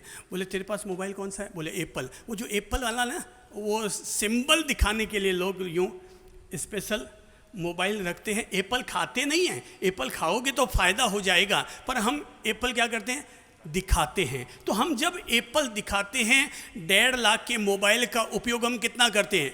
नंबर 1 बात करने के लिए, नंबर 2 फोटो खींचने के लिए, नंबर 3 थोड़ा बहुत व्हाट्सएप वगैरह देखने के लिए। अब यही काम 12,000 के फ़ोन से भी हो सकता है, और हम उसके लिए कितना लगाते हैं? 1.5 लाख। हमने पैसा बचाना सीखा ही नहीं है। तो पैसा अगर नहीं बचाओगे तो एक दिन ऐसा आएगा कि आप लोगों को कर्जा लेना पड़ेगा, और कर्जा लेने वाला आदमी हमेशा कैसा रहेगा? ऊपर की डूबा हुआ। वो इंसान सबसे बड़ा सुखी है जिस इंसान पर किसी तरह का कर्जा नहीं।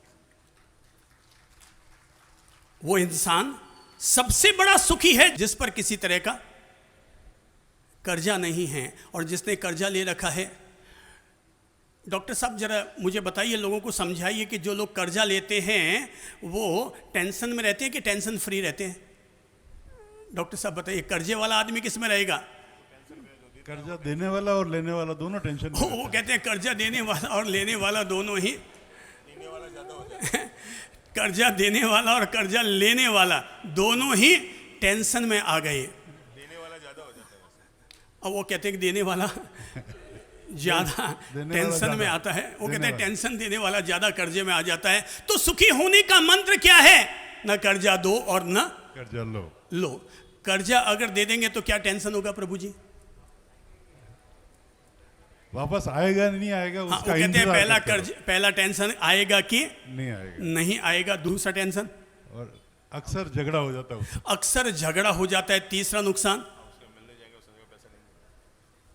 रिश्ता खराब, दूरी। हाँ वेरी गुड, कि रिश्ता खराब और दूरी, मन की दूरी। मन की दूरी। चौथा नुकसान, वो आदमी अपना पैसा मांगने के लिए गया, बाहर में बेटा खेल रहा था, बोले कि तेरे पापा है क्या अंदर? बोले ठहरिए अंकल, मैं देख कर आता हूँ कि पापा अंदर घर में है कि नहीं। तो बोले कि अंदर गया, दौड़ता हुआ गया और पूछा कि बोलो बेटा क्या काम है? बोले कि पापा बाहर में कोई अंकल आए हैं। बोले अच्छा कौन है, क्या है? बोले पापा मुझे नाम तो पता नहीं है, पर उनके सफ़ेद पोशाक पहनी हुई है, गोल गोल चेहरा है, आगे चश्मा लटकाया हुआ है। ओ हो ना हो ये डॉक्टर मुरड़िया ही होंगे। तो ये डॉक्टर मुरड़िया ही होंगे। और वो बच्चे से कहते हैं जा जा तू तो बाहर जा, और बाहर जाकर बोल दे कि घर में पापा नहीं है। तो कर्जा हमें क्या सिखाता है? झूठ बोलना भी हमें सिखाता है। तो इंसान को पापी बनाता है। और तब बाहर आकर के, बेटा आपका नाम क्या है? गोल गोल, हाँ हैं शौर्य। हाँ वो लड़का यही था शौर्य। और बाहर आकर कहता है कि अंकल पापा कहते हैं कि मैं आपसे बाहर आकर कह दूं कि घर में पापा। ओह भाई, कर्जा देने वाला भी लोड में और कर्जा लेने वाला भी लोड में। तो अपने आप में सुखी कौन? जिसने किसी तरह का कर्जा न दिया है और न लिया है। दोगे या लोगे, चुकाना तो वापस पड़ेगा, कर्जा तो वापस चुकाना पड़ेगा। वो एक आदमी की आदत थी कि वो हमेशा लोगों से पैसे उधार लेकर के आ जाता था। बात में एक छोटी सी कहानी सुनाऊंगा पहले। और कहानी ये है कि एक व्यक्ति चोरी करने का काम करता था और उसने सोचा कि ये सेठ साहब बड़े मालदार पार्टी हैं और जाता हूं और आज रात को इनके यहां पर चोरी करूंगा। सो जाता है और जाकर के देखता है कि भाई सेठ साहब मुझे थोड़ा उधार लेना है। सेठ का नियम था कि वो जो भी उसके यहाँ कोई आते थे तो वो उनको उधार दे देता था। और जब उधार दे देता तो उधार देते समय वो एक लाइन ज़रूर बोलता था। और लाइन ये होती थी, भाई साहब तुझे उधार चाहिए मैं दे देता हूँ, तेरे पास कुछ रखने के लिए है तब भी दे देता हूँ और नहीं है तब भी पैसा दे देता हूँ, पर मुझे एक जवाब दे दे, तू तेरा कर्जा इस जन्म में चुकाएगा या अगले जन्म में? क्या लाइन पूछते थे? तू तेरा कर्जा इस जन्म में चुकाएगा या अगले जन्म में चुकाएगा? तो कई सीधे साधे लोग होते थे, बोले सेठ साहब मुझे हराम का पैसा नहीं खाना है, मैं आपका पैसा इस जन्म में नहीं बल्कि जैसे ही मेरे पास सुविधा होगी मैं आपको चुका दूंगा। पर कई चालू आइटम होते थे, वो कहते थे कि भाई मैं तो अपना कर्जा अगले जन्म में चुकाऊंगा। सेठ कोई विरोध नहीं करता था, बोले ठीक है भाई इस जन्म में नहीं अगले जन्म में चुका देना, चुकाना तो पड़ेगा कोई बात नहीं अगले जन्म में चुका देना। कई ऐसे चालू आइटम होते हैं, वो कहते ठीक है अगले जन्म में चुकाना है, कौन चिंता करे, किसने अगला जन्म देखा है। अब उसने 500 रुपये उधार ले लिए और जब पैसा दिया जा रहा था तो वो देख रहा था मुनीम साहब किधर नज़र डाल रहे हैं, हाँ इधर गए, वो उधर गए, वहाँ पर पैसे होंगे, उधर तिजोरी होगी, सब चीज़ समझ में आ गई। चला आया अपने घर और रात के लिए उसने प्रोग्राम बना लिया कि आज रात को मैं इसी घर में ही चोरी करने जाऊंगा, मालदार पार्टी है, जाऊंगा और जगह मुझे पता चल गई है, वहीं पर सीधी सेंध मारूंगा और लेकर आ जाऊंगा। रात को 12 बजे घर से रवाना हुआ, समझिएगा बात को, रात को 12 बजे रवाना हुआ।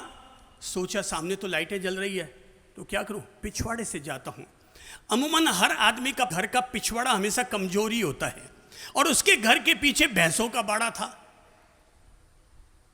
अब भैंसों का बाड़ा जिधर होता है उधर की दीवारें भी ऊंची होती कि छोटी छोटी, तो उधर से फांद मारी, अंदर गया, देखा कि अभी भी अंदर में घर में लाइटें जल रही है। बोले एक काम करता हूँ मैं यहीं पर ही भैंसों के पिछवाड़े छिपकर बैठ जाता हूँ, भैंसें काली होती हैं, अंधेरा भी काला होता है, काले में काला कुछ नज़र नहीं आता है। पीछे जाकर के बैठ गया, बोले कब लाइटें बंद होगी और मैं अंदर जाऊँगा और चोरी कर लूँगा। अब वो भैंसों के पीछे छिपकर बैठा है, इतने में ही एक भैंस ने दूसरी भैंस से कहा, बोले ओ भाई तू कद आई? तो पहली भैंस ने कहा भाई मैं तो यहाँ पर 3 साल से हूँ। बोले तू कद आई? तो दूसरी भैंस ने कहा मुझे तो यहाँ पर आई हो अभी तक केवल 1.5 महीना ही हुआ है। तो दूसरी भैंस ने पहली भैंस से पूछा, तू यहाँ कब तक रहेगी? बोले भाई ये तो मुझे पता नहीं है कब तक रहूँगी, पर मुझे ये ज़रूर पता है कि मैंने इस सेठ से पिछले जन्म में 1000 रुपये उधार लिए थे। सो अब मैं भैंस बन करके इसके घर पर आई हूँ, और जब तक वो 1000 रुपये का कर्जा पूरा नहीं उतर जाता है तब तक ये रोज़ मुझे दूता रहेगा और मेरा कर्जा चुकाने का काम होता रहेगा। तो दूसरी भैंस बोली, इसका मतलब ये हुआ कि तू 3 साल में भी तेरा कर्जा पूरा नहीं उतरा, तो मुझे तो अभी तक केवल 1.5 महीने हुए हैं, पता नहीं मुझे अपना दूध कब तक निकलवाना पड़ेगा। वो दोनों इस तरह से बात कर रही थी कि चोर सारी बातें सुन रहा था। बोले इसका मतलब ये हुआ कि मुझे भी, मैंने सेठ से कहा है कि मुझे अगले जन्म में चुकाना है, इसका मतलब मुझे भी मर के क्या बनना है? भैंस बनना है, और मुझे भी ये कर्जा चुकाने के लिए अपना दूध इसको निकलवा करके देना है। वो घबराया, दौड़ करके अपने घर गया, 500 रुपये वापस लिए, सेठ के घर पर आया और जोर जोर से दरवाजा खटखटाने लगा। बोले सेठ साहब गेट खोलो, सेठ साहब गेट खोलो। सेठ साहब जगे, बोले भाई रात को कौन आया? अरे भाई, बोले मैंने कर्जा लिया था ना आपसे 500 रुपये, मैं उसके लिए आया हूँ। अरे भाई तुझे और चाहिए तो कल आके ले जाना, ये कोई तरीका थोड़ी हुआ रात को 2 बजे आने का। बोले सेठ साहब मुझे कर्जा लेना नहीं है, मुझे मैंने जो आपसे लिया था उसे वापस चुकाना है। अरे बोले वही भाई ये कौन सा तरीका हुआ, रात को 2 बजे किसी की नींद हराम करके और कर्जा चुका रहे हो? बोले सेठ साहब मैंने आपके बाड़े के भैंसों की बातें सुन ली है, मैं नहीं चाहता कि अगले जन्म में मुझे भैंस बन करके और आपका कर्जा चुकाना पड़े। सावधान, उधार लेने वाले भी और देने वाले भी। घर में धन होना चाहिए, घर में कमाई होनी चाहिए, पर सावधान, कमाई 3 तरह की होती है। कमाई 3 तरह की। नंबर 1 बाप कमाई, सब बोलो नंबर 1, थोड़ा जोर से बोल लो, बाप कमाई। दूसरी है आप कमाई, दूसरी है आप कमाई, और तीसरी है पाप कमाई। तीसरी है पाप कमाई। 3 तरह की कमाई। पाप कमाई तो कभी मत करना। आप कमाई और बाप कमाई। बाप कमाई से पढ़ाई कर लीजिएगा, बाप कमाई से अगर आप 10वीं से नीचे तक पढ़ रहे हैं तो कपड़े की व्यवस्था भी कर लीजिएगा, पर बाकी के जो भी गुलछर्रे उड़ाने की इच्छा हो तो बाप कमाई पर नहीं बल्कि आप कमाई पर उड़ाइएगा। जरा अगर मैं पूछूं, चलिए आप में से कोई पहली लाइन में से खड़े हो जाइए ना। कौन खड़ा होना चाहेगा? अपनी इच्छा से कौन खड़ा होना चाहेगा? अनिल बाबू आपके पास मोबाइल कितने का है? 70,000 का। ठीक है, ये कितने का है इनको? 70,000 का। अब आप बताइए कि आपके पुत्र के पास या बेटी के पास कितने का होगा? वही 1.5 लाख का बाजू, वो 1.5 लाख का। बात समझ रहे हैं? पिता के पास कितना है? वो कह रहे हैं 70,000 का। और ये थोड़ा मैंने उम्र वाले को खड़ा कर दिया और थोड़े पार्टी भी ठीक है इसलिए 70,000 का है, वरना तो कहते साहब 15,000 का है। और पिता कह रहा है मेरे पास है 70,000 का और बेटे के पास है 1.5 लाख का। अब सवाल ये उठता है, वो जो 1.5 लाख का मोबाइल मजा ले रहा है वो बाप कमाई पर ले रहा है कि आप कमाई पर? आप कमाई पे ले रहा बात। आप कमाई पर ले रहा ना। वेरी गुड, सिट डाउन थी। अब जरा अब ये समझिएगा, मैं ये कहूँगा कि लोग कहते हैं आप कमाई और बाप कमाई। लोग बाप कमाई पर तो 1.5 लाख का मोबाइल लेते हैं और आप कमाई पर 70,000 का मोबाइल लेते हैं। मेरे भाई आप 1.5 लाख का नहीं 2.5 लाख का मोबाइल लीजिएगा। अगर वो आप कमाई का है तो 2.5 लाख का मोबाइल भी स्वीकार है, पर बाप कमाई पर अगर मोबाइल ले रहे हो तो उतना ही लो जिससे आपके पिता पर लोड न पड़े, जिससे आपके पिता पर लोड न पड़े। बाप कमाई, पाप कमाई, पाप कमाई, पाप कमाई। हमारे महान तीर्थंकरों ने, हमारे महान ज्ञानी लोगों ने, गीता के नायक ने हम सब लोगों को पाप कमाई से बचने की सलाह दी है। घर में माया होनी चाहिए और घर में माया बढ़ाने का तरीका यही है, फालतू खर्चे बंद करो, भविष्य की निधि बचाओ। लोग शादी में फालतू खर्चा करते हैं। मकान पर खर्चा करते हैं तो मैं समझता हूँ चलो उनको 100 साल तक काम आना है, पर शादी में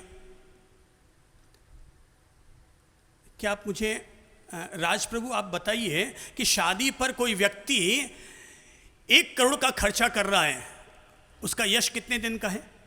बस उसी दिन का।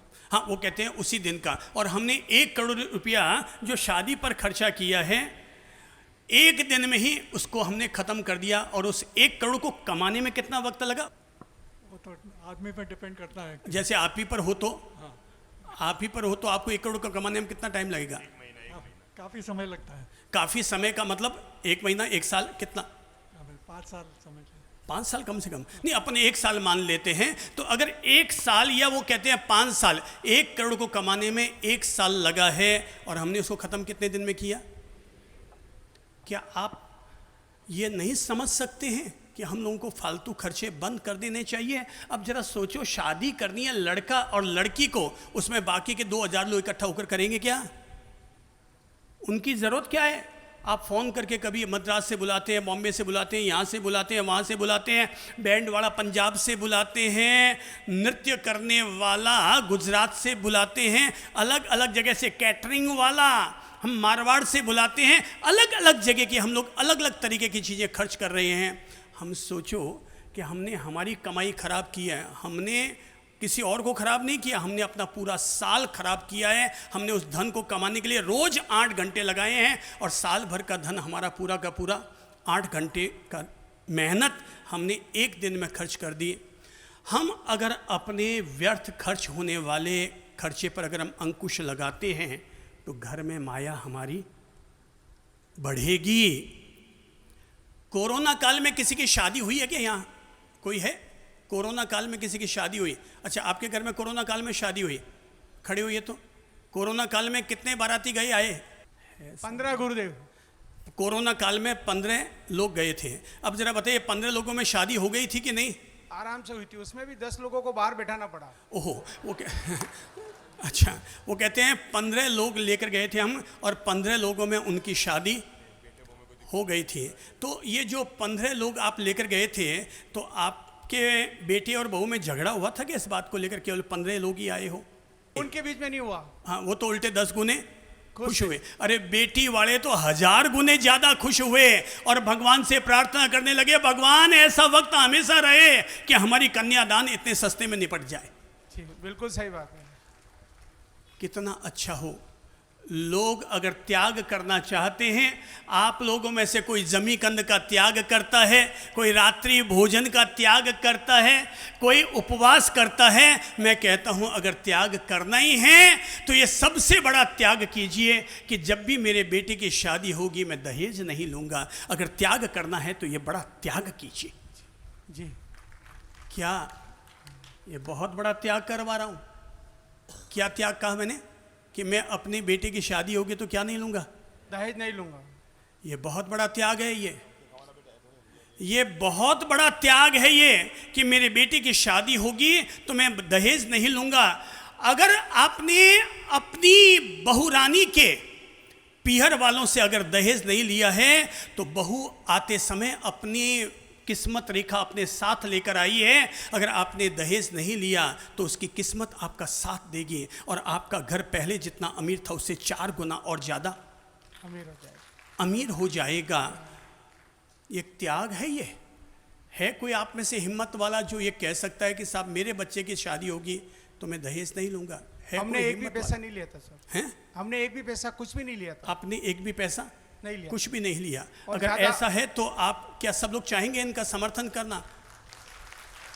और गुरुदेव एक बात और कहूँगा कि अगर कोरियोग्राफर की दृष्टि से देखें फोटोग्राफी में, वो उतने ही सुंदर फोटो आए। अगर भीड़ होती तो भी उतने ही आते हैं। वो कहते हैं भीड़ होती तब भी उतने ही आते। हर चीज़ में सुंदरता थी। आप में से और भी कोई है क्या जो ये प्रण कर सकता है कि साहब मेरे बच्चे की शादी होगी तो मैं केवल कन्या कुमकुम में शादी करके लाऊंगा, दहेज नहीं लूँगा? कोई है? खड़े होकर बताइए तो कौन है? 1 2 खड़े होना पड़ेगा ताकि लोग आपको देख भी सके ना। और कभी आप दहेज मांगना चाहें तो लोग ही आपको कह देंगे भाई साहब आपने गुरुजी के सामने प्रण किया था कि मैं अपनी बेटी की शादी करूंगा तो कुमकुम में साड़ी में करके लाऊंगा, दहेज नहीं लूँगा। और भी कोई खड़ा होना चाहेगा? कोई बहन खड़ी होनी चाहेगी कि मेरे बच्चे की शादी होगी तो मैं दहेज नहीं लूँगा? 1 2 3 4 5 6 7 8 अभी बाकी, अभी भी कई लोग दहेज के क्या है, समर्थन में कि विरोध में?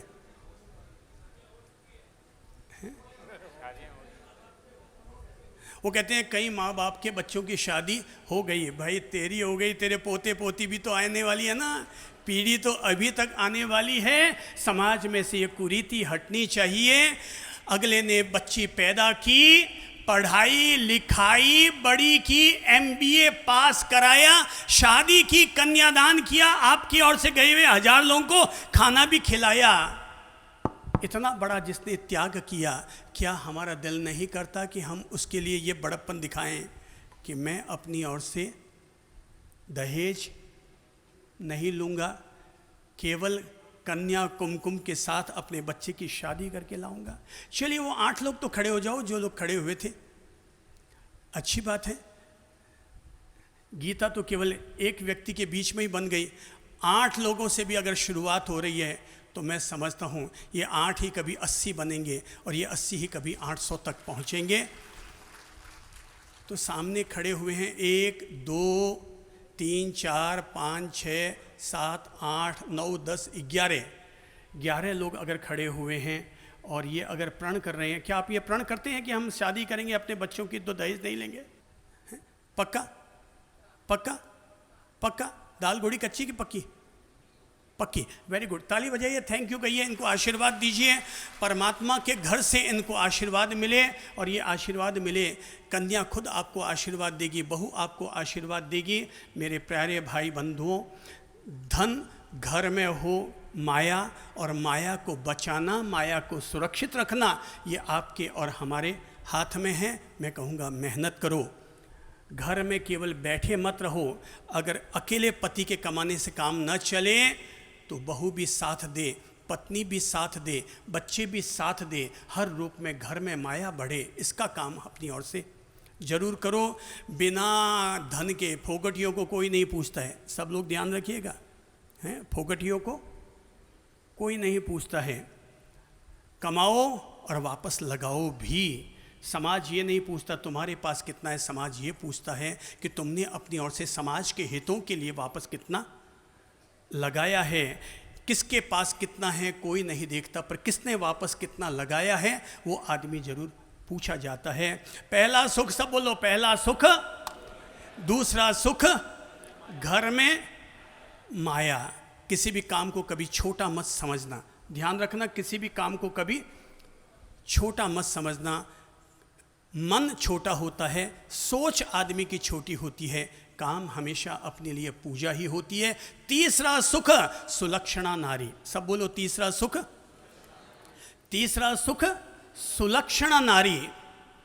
आपके लिए ये बहुत बड़ा सुख होगा अगर आपके घर में एक सुलक्षणा नारी आ गई है तो। एक सुलक्षणा नारी आ गई तो आपके लिए सबसे बड़ा सुख बन जाएगा। लोग अपने बेटे के लिए लड़की देखने के लिए जाते हैं तो बता दूं क्या देखते हैं उसमें? नंबर 1 वो सुंदर कितनी है, नंबर 2 उसके घर वालों के पास पैसा कितना है, और नंबर 3 वो एजुकेटेड कितनी है। केवल 3 चीज़ें ही लोग देखते हैं। लोग क्या देखते हैं? सुंदरता, शिक्षा और संपन्नता। मैं कहूँगा आप अपने चाहे बेटी के लिए दामाद ढूंढने जाओ या बेटी के लिए बहू ढूंढने जाओ, उसमें 7 विशेषताएं जरूर देख लो। 7 विशेषता। नंबर 1 उसका स्वभाव कैसा है, सब बोलो। नंबर 1 में क्या है? स्वभाव। नंबर 2 समझदारी। नंबर 2 समझदारी। नंबर 3 सेवा भाव। नंबर 3 सेवा भाव। नंबर 4 संस्कार। नंबर 4 संस्कार। नंबर 5 में आता है शिक्षा। नंबर 5 शिक्षा। नंबर 6 संपत्ति और नंबर 7 में आता है संपन्नता। तो 7 गुण देखो, चाहे लड़के को देखने जाओ और चाहे लड़की को देखने जाओ। सुलक्षणा नारी की पहचान क्या? नंबर 1, अगर आपके घर में पत्नी सुलक्षणा है कि नहीं, पति आपके घर में सुलक्षणा है कि नहीं, केवल इस बात से पहचानिए। नंबर 1, अगर आपकी पत्नी सुबह सूर्योदय से पहले जगती है, सुलक्षणा नारी के लक्षण क्या बताए गए हैं? नंबर 1, जो सूर्योदय से पहले जगे। नंबर 2, जो कुल देवताओं की पूजा करे। नंबर 3, घर में सबको साथ लेकर चले। नंबर 4, पराये दुख को अपना समझे। नंबर 5, घर के सभी सदस्यों को हिलमिल रहने की प्रेरणा दे। नंबर 6, बड़े बुजुर्गों की सेवा करे। नंबर 7, घर के कामकाज में हिस्सा जरूर बंटवाए। नंबर 8, सोने से पहले अपने दादा दादी बड़े बुजुर्गों की सेवा करना भी पसंद करे। नंबर 9, शील और सदाचार में सुदृढ़ हो। नंबर 10, वो पतिव्रता हो। 10 लक्षण जैसे मैंने महिला के लिए कहे, अब वैसे ही ये 10 लक्षण पुरुषों के लिए भी जोड़ लीजिए। पति कैसा हो? माँ बाप की सेवा करने वाला हो। सुलक्षणा नर माँ बाप की सेवा करने वाला हो। नंबर 2, माँ बाप की आज्ञाओं का पालन करने वाला हो। नंबर 3, पत्नी का सम्मान करने वाला हो। नंबर 4, लाइफ को सुखी रखना है तो वाइफ को जरूर सुखी रखना। ये बात हमारी कभी भूल मत जाना। क्या कहा मैंने? लाइफ को सुखी रखना है तो वाइफ को भी सुखी रखिएगा। नंबर 4, पत्नी का सम्मान करने वाला हो। नंबर 5, पत्नी से भी सम्मान से बोलने वाला हो। नंबर 6, अपने बच्चों का केवल ध्यान न रखे बल्कि अपने भाई के बच्चों का भी लाड़ प्यार करने वाला हो। नंबर 7, घर पर अगर पत्नी के पीहर वाले आ जाएं तो उनके सत्कार का भी ख्याल रखता हो। नंबर 8, घर पर मेहमान आए तो उनका भी सत्कार करे। नंबर 9, रोज सुबह मंदिर जाकर के पूजा आराधना करे। नंबर 10, अपने कुल देवताओं को हमेशा राजी रखे। नंबर 11, अपनी ओर से हमेशा अपनी कमाई का एक हिस्सा चाहे अपने माँ बाप को दे, चाहे अपनी पत्नी को दे, और अपने पुण्य कार्य में अपनी कमाई का एक हिस्सा जरूर लगाए।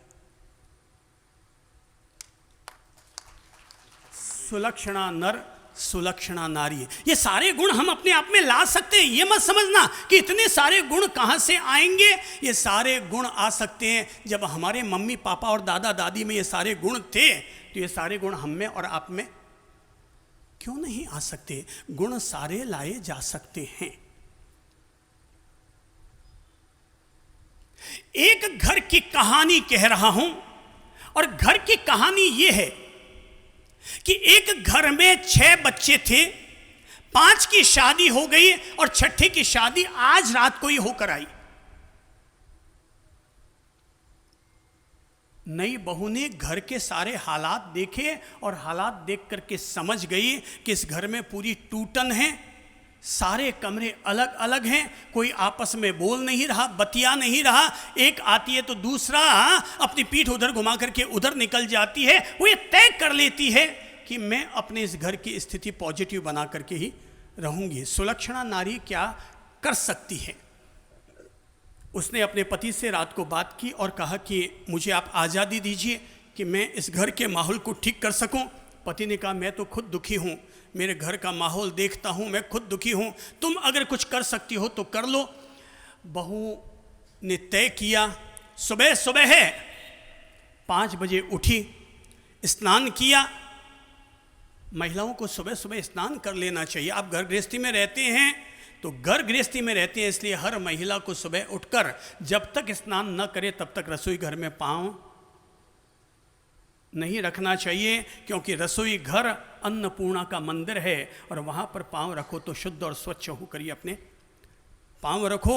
महिला ने स्नान किया, अपने मंदिर में गई, वहाँ जाकर दीप जलाया, अपनी ओर से सिर नवाकर प्रणाम किया और अपने कुल देवता से, भगवान से प्रार्थना की कि प्रभु मैं इस घर के माहौल को ठीक करने के लिए आगे बढ़ रही हूँ, आप मेरी मदद करें। वो रसोई घर में चली गई, नाश्ता बनाया, और जब नाश्ता बन रहा था तो नाश्ते बनाते समय बर्तनों की खटपट खटपट की आवाज़ आने लगी। उसने हलवा बनाया, पोहा बनाया, उपमा बनाया और खमण भी बनाया, दूध चाय बनाई, और जैसे ही हलवे में इलायची डालने के लिए इलायची को कूटने लगी, खट खट खट खट की जोर की आवाज़ हुई।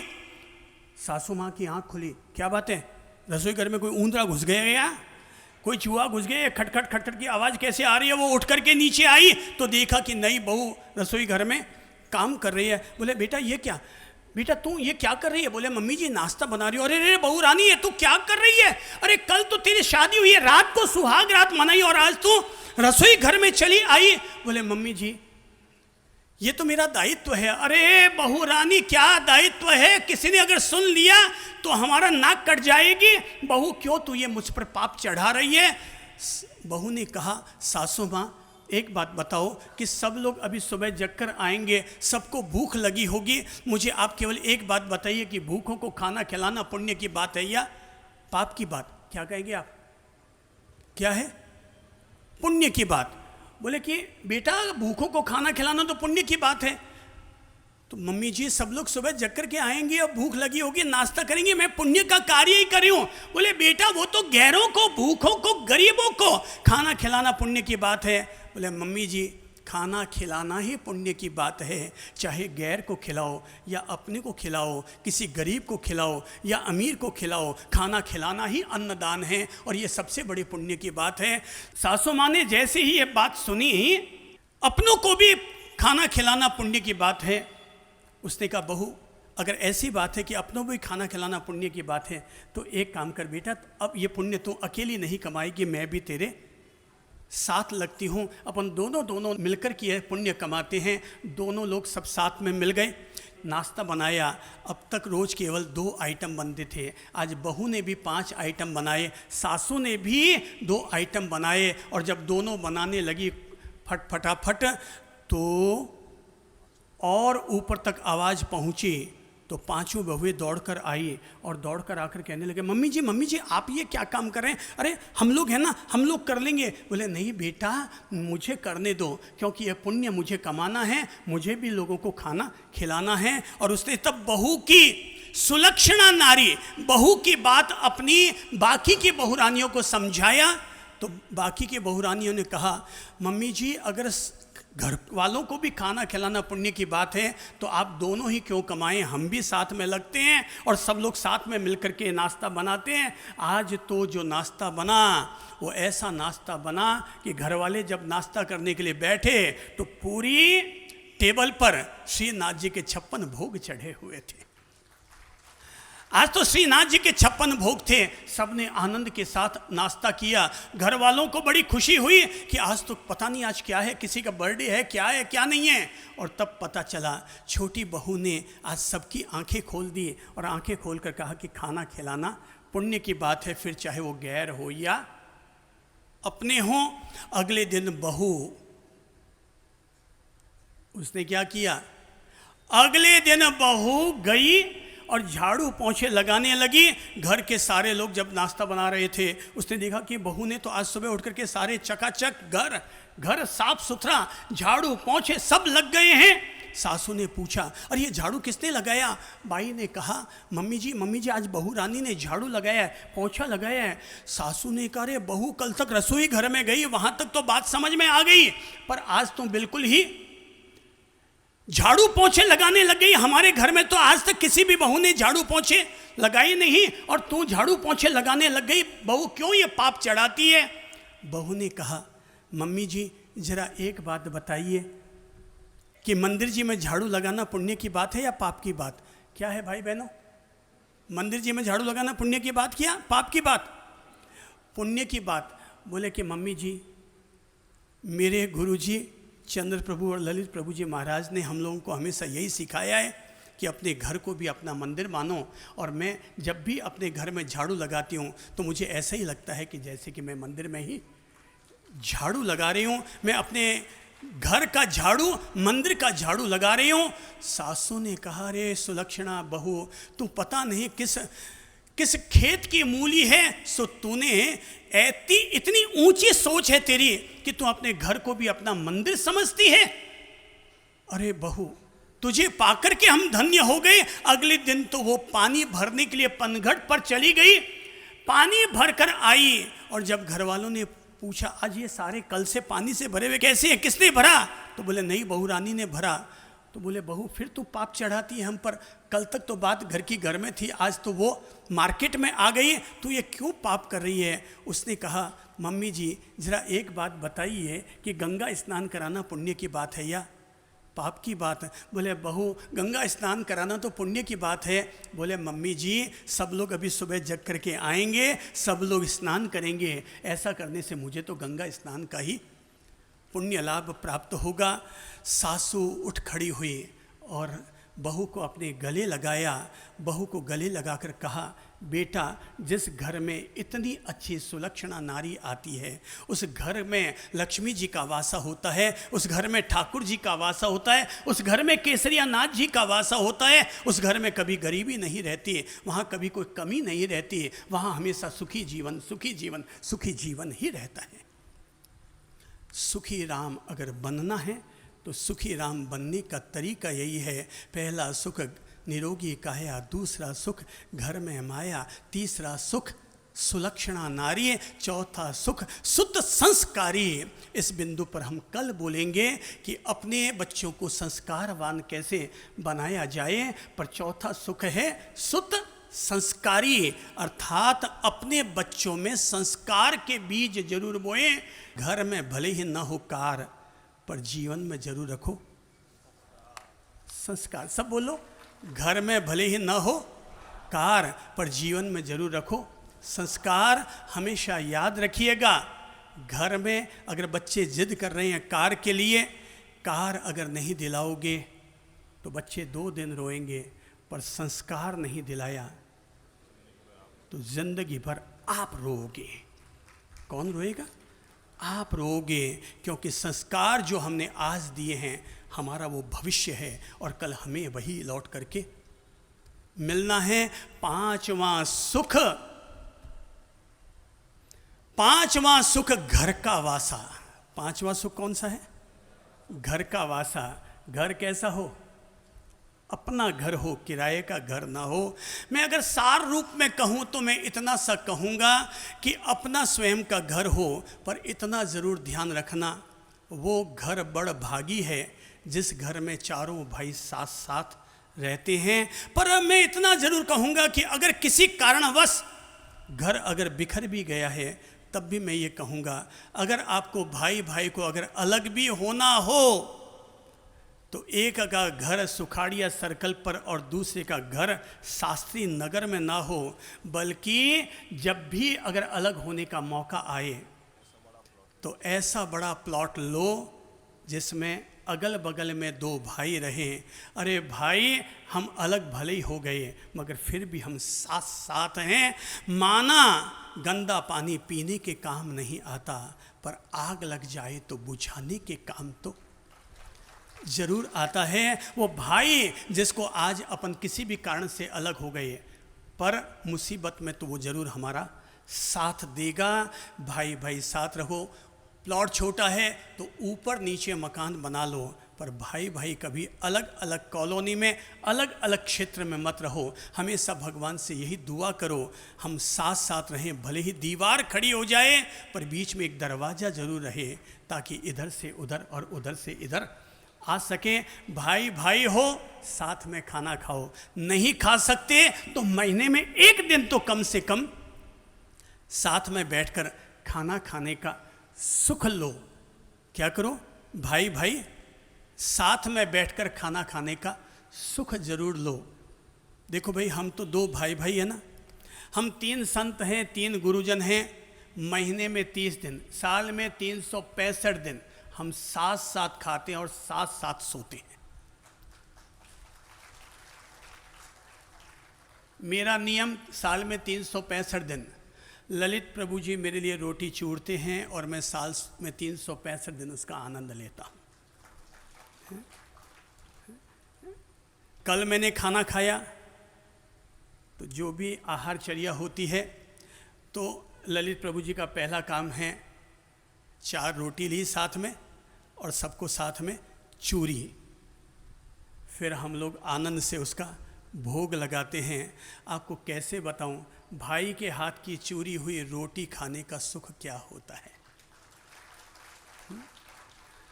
आप अगर माँ बाप के बच्चे हैं ना मैं कहूँगा आपने अपनी ज़िंदगी में माँ बाप के हाथ से तो 1000 दफ़ा कौर खाया है, 1000 दफ़ा उनके हाथ की चूरी हुई रोटी खाई है। कभी महीने में एक दिन ही सही अपने हाथ से रोटी चूरना और अपनी मम्मी को एक एक कौर करके खिलाना। मैं सच कहता हूँ, माँ को इतना सुख मिलेगा जितना किसी स्वर्ग के देवताओं को मिलता होगा। अपने हाथ से अपनी मम्मी को याद करो, आपको कितने दिन पहले आपने अपनी मम्मी को अपने हाथ से खाना खिलाया है?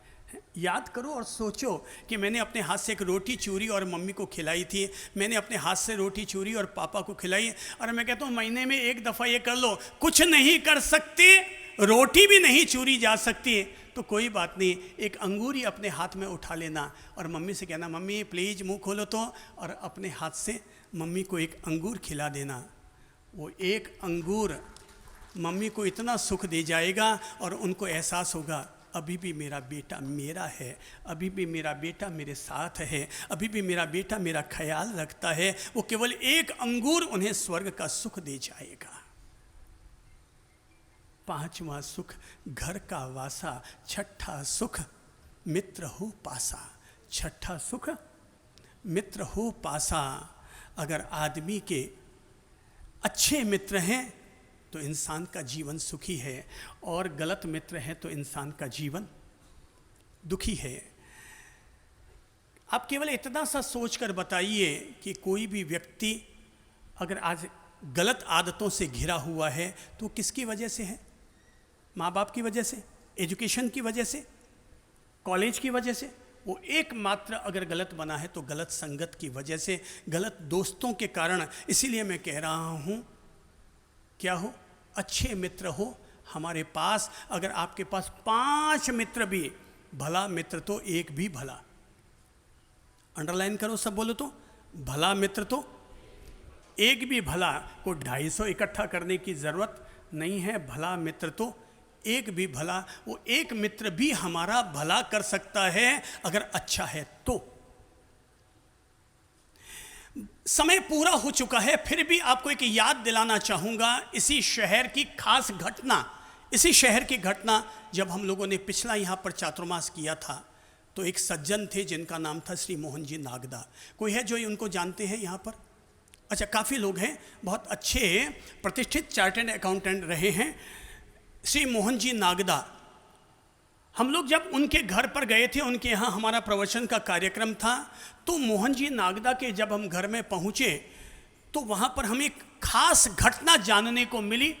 और ख़ास घटना ये है कि मोहन जी नागदा ने हमें बताया कि साहब, बचपन में मैं गरीब था पर पढ़ने में होशियार था। मेरा एक मित्र जो पढ़ने में कमज़ोर था पर वो हमेशा मेरी हेल्प करता था और मुझे बताता था, कहता था, भाई देख, मेरे तो दिमाग में ज्ञान ज़्यादा चढ़ नहीं रहा है, पर तू एक काम कर, तू तेरी पढ़ाई कर।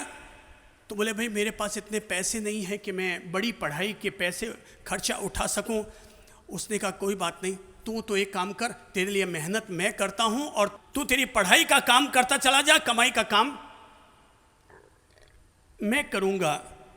मोहन जी नागदा ने बताया कि साहब, जब मेरी सीए की पढ़ाई चालू होने वाली थी और मेरे पास सीए की पढ़ाई के फॉर्म भरने के पैसे नहीं थे, तो मैंने अपने मित्र से कहा कि अब मैं आगे नहीं पढ़ पाऊंगा। मेरे मित्र ने कहा, तू चिंता मत कर, तू पढ़ाई कर। बोले, साहब उसकी फ़ीस इतनी है। बोले, तू चिंता मत कर, मैं तेरे लिए कल सुबह व्यवस्था कर लूँगा। अगले दिन उन्होंने उसे 2700 रुपये ला कर के दिए कि बोले ये ले। रात के समय उनकी मित्र की पत्नी ने उनसे कहा, क्या बात है, आपके गले की चैन कहाँ है? बोले, कहीं इधर उधर रख दी होगी, मैंने पड़ी होगी, मिल जाएगी। बोले कि नहीं, चैन कहाँ है? एक दिन बीता, दूसरा दिन बीता, तीसरा दिन बीता। बोले, आपने चैन कहाँ रखी? बोले, मैंने चैन मैंने कहीं रख दी है। बोले, खो गई? बोले, नहीं, आप खो ही नहीं सकते, आप इतने जागरूक आदमी हैं, आपकी चैन नहीं खो सकती है। बोले कि आपको मेरी कसम, आप सच सच बताइए कि आपकी चैन कहाँ है? कालू लाल जी, उस मित्र का नाम क्या है? नरेंद्र जी पामेचा। तो नरेंद्र जी पामेचा ने कहा कि तू चिंता मत कर, चैन तेरी मिल जाएगी। आखिर पत्नी ने जिद पकड़ ली, आपको बताना पड़ेगा चैन कहाँ है। उसने कहा तू माफ़ करे तो मैं तुझे बता दूं, अगर तू मुझे माफ़ कर सकती तो मैं बता दूं। बोले कि माफ़ी का इसमें ऐसा क्या आपने काम कर दिया कि माफ़ी मांगनी पड़े। बोले सच ये है, मेरा भाई जैसा है वो मोहन नागदा, मैंने उसकी सीए की पढ़ाई के लिए तेरी चैन को मैंने बेच दी और उसकी पढ़ाई के लिए मैंने फ़ीस जमा करवा दी।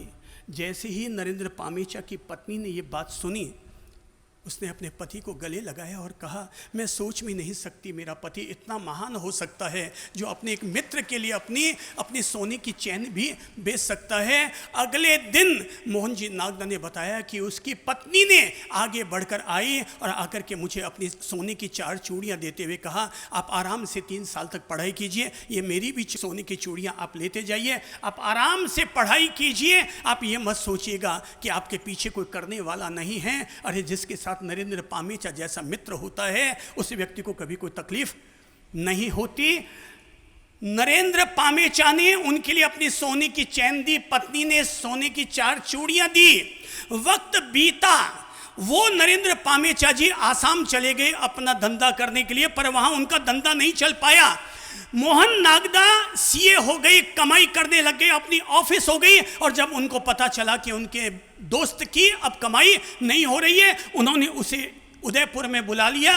उदयपुर में बुला करके उनकी दुकान करवाई, पर दुकान में फिर घाटा लग गया। मोहन नागदा ने बढ़ करके बड़प्पन दिखाया और कहा तू मेरी ज़िंदगी में बड़ा काम आया हुआ है, आज से धंधा करना बंद, धंधा मैं करूँगा और घर को तू संभालेगा। वो नरेंद्र पामेचा आज भी हैं। मोहन जी नागदा का स्वर्गवास हो गया, नरेंद्र पामेचा आज भी हैं। और जब हम उस घर में गए थे, अरे लोग तो एक घर में सगे भाई भाई साथ नहीं रहते होंगे, वो 2 दोस्त एक घर में एक छत के नीचे साथ रहते थे। एक चौका, एक रसोई, एक घर, एक चौका, एक रसोई, एक घर। और नरेंद्र पामेचा की 3 बेटियां और तीनों की शादियां किसने कराई? मोहन जी नागदा ने। इसको कहते हैं मित्र हो पासा, 6ठा सुख मित्र हो पासा, 7वां सुख संतोषी जीवन। ऐसा है अगर तो धन्य है हमारा जीवन, और वो है संतोषी जीवन। संतोषी जीवन जीने का एक ही फॉर्मूला है, जो है प्राप्त, सब हाथ ऊपर करके बोलो तो, जो है प्राप्त वो है पर्याप्त, जो है प्राप्त वो भी है पर्याप्त। संतोषी जीवन। अगर हमने संतोष नहीं धारण किया तो आदमी मरते दम तक भागता रहेगा, दौड़ता रहेगा, प्रतिस्पर्धा करता रहेगा। पर अगर क्या है, जो है प्राप्त वो भी है पर्याप्त, जो है प्राप्त वो भी है पर्याप्त। बात समाप्त करूं उससे पहले 2 लाइन की छोटी सी घटना जिंदगी भर याद करने के लिए और याद रखने के लिए कह रहा हूं। एक संत निकले थे अपना आश्रम बनाने के लिए, बोले मैं 5 स्टार होटल जैसा शानदार अपना आश्रम बनाऊंगा, 3 माले की अच्छी एसी वाली पूरी की पूरी धर्मशाला बनाऊंगा, आश्रम में मंदिर बनाऊंगा, ये करूंगा वो करूंगा। और चंदा इकट्ठा करने के लिए निकल पड़े। एक गांव में पहुंचे, एक घर में रुके, चंदा लेने के लिए पहुंचे थे, पर अचानक तेज बारिश आने लग गई। महाराज जी को वहीं पर रुकना पड़ा। तेज बारिश थम नहीं रही थी, केवल घर में वो अकेली महिला ही थी, एक बच्चा था। उसने गुरु महाराज की सेवा की, आराम से सेवा की और कहा महाराज जी अब बरसात बंद नहीं हो रही है, आप यहीं पर सो जाइए। वो वहीं पर सोने के लिए मजबूर तो हो रहे थे, मन तो कर रहा था यार मैं इस झोंपड़ी में कैसे सोऊंगा, कच्चा आंगन, गोबर का लीपन, मैं यहाँ पर रहूँगा तो रहूँगा कैसे। महिला ने कहा महाराज जी आप चिंता मत कीजिए, मेरी खाट है वो मैं आपको दे देती हूँ, आप आराम से उसमें सो जाइए। महाराज जी उस पर सो तो गए, रात भर करवटें बदलते रहे, मगर महाराज जी को नींद नहीं आ पाई। और दूसरी तरफ वो महिला हाथ सिर के नीचे हाथ रखा, आराम से सोती चली गई। और जब सुबह उठी तो महाराज जी ने महिला से पूछा बहन तुझे नींद आई? बोले साहब खूब सुख की नींद आई। गजब की बात, तुझे बड़ी सुख की नींद आई? बोले साहब मुझे बड़े आराम की नींद आती है, मैं जब सोती हूँ तो इसलिए मुझे आराम की नींद आती है कि मुझे ये झोंपड़ी नहीं लगती, मुझे मेरा महल लगता है, क्योंकि मैंने अपनी मेहनत से इसको बनाया है। मैंने इसे अपनी मेहनत से बनाया है और मुझे ये जो आंगन है ना, ये आपको महाराज जी गोबर का आंगन लगता होगा, पर ये आंगन मैंने अपने हाथों से इसको लीप करके तैयार किया है। और जब मैं इस पर सोती हूँ तो मुझे ऐसे लगता है जैसे मैं माँ की आंचल में, माँ की गोद में अपना सिर रख करके सोती हूँ, इसलिए मुझे बड़े ही सुख की नींद आती है। महाराज जी ने उसे कहा, धन्य है भाई, तुझे धन्य है, मैं तो अब चलता हूँ। वो जैसे ही महाराज जी जाने लगे तो महिला ने कहा, महाराज जी मुझे पता है कि आप अपने आश्रम को बनाने के लिए गांव में पैसा इकट्ठा करने के लिए आए हैं, आप कहें तो मैं भी आपके साथ चलूं। महाराज जी ने कहा, आया तो था धन इकट्ठा करने के लिए, पर तेरे पास रहकर मैंने संतोषी जीवन जीना सीख लिया, क्योंकि तुझे जब ये गोबर का लीपन का आंगन भी तुझे सुख देता है तो मैं संत होकर के कहाँ अपने लिए 5 स्टार होटल जैसी मैं धर्मशाला बनाने की सोचूं। बेटा अब तुझे साथ चलने की ज़रूरत नहीं है। बोले क्यों? क्योंकि आज मैंने जीना सीख लिया है और मैंने ये सीख लिया है कि आराम से आंगन पर भी सुख की नींद ली जा सकती है, आंगन पर भी सुख की नींद ली जा सकती है। और तब महाराज जी ने कहा, जो मैंने पैसा इकट्ठा किया है मैं उसे शहर के कल्याण के लिए, गरीबों के कल्याण के लिए खर्च करता हूँ। आज से मैं भी तेरे जैसा जीवन जीऊँगा और अपने आप को सुखी राम सुखी राम सुखी राम बनाऊँगा। अपने हाथ में है खुद को सुखी राम बनाना या दुखी राम बनाना। आज आप यहाँ से कौन सा फैसला करके उठ रहे हैं, सुखी राम बनना कि दुखी राम? सुखी राम हमारे हाथ में है। सुखी राम सुखी राम सुखी राम। मैं आपके लिए दुआ करता हूँ, आप भी सुखी राम बने, मैं भी सुखी राम, आप भी सुखी राम, सारे लोग सुखी राम सुखी राम सुखी राम।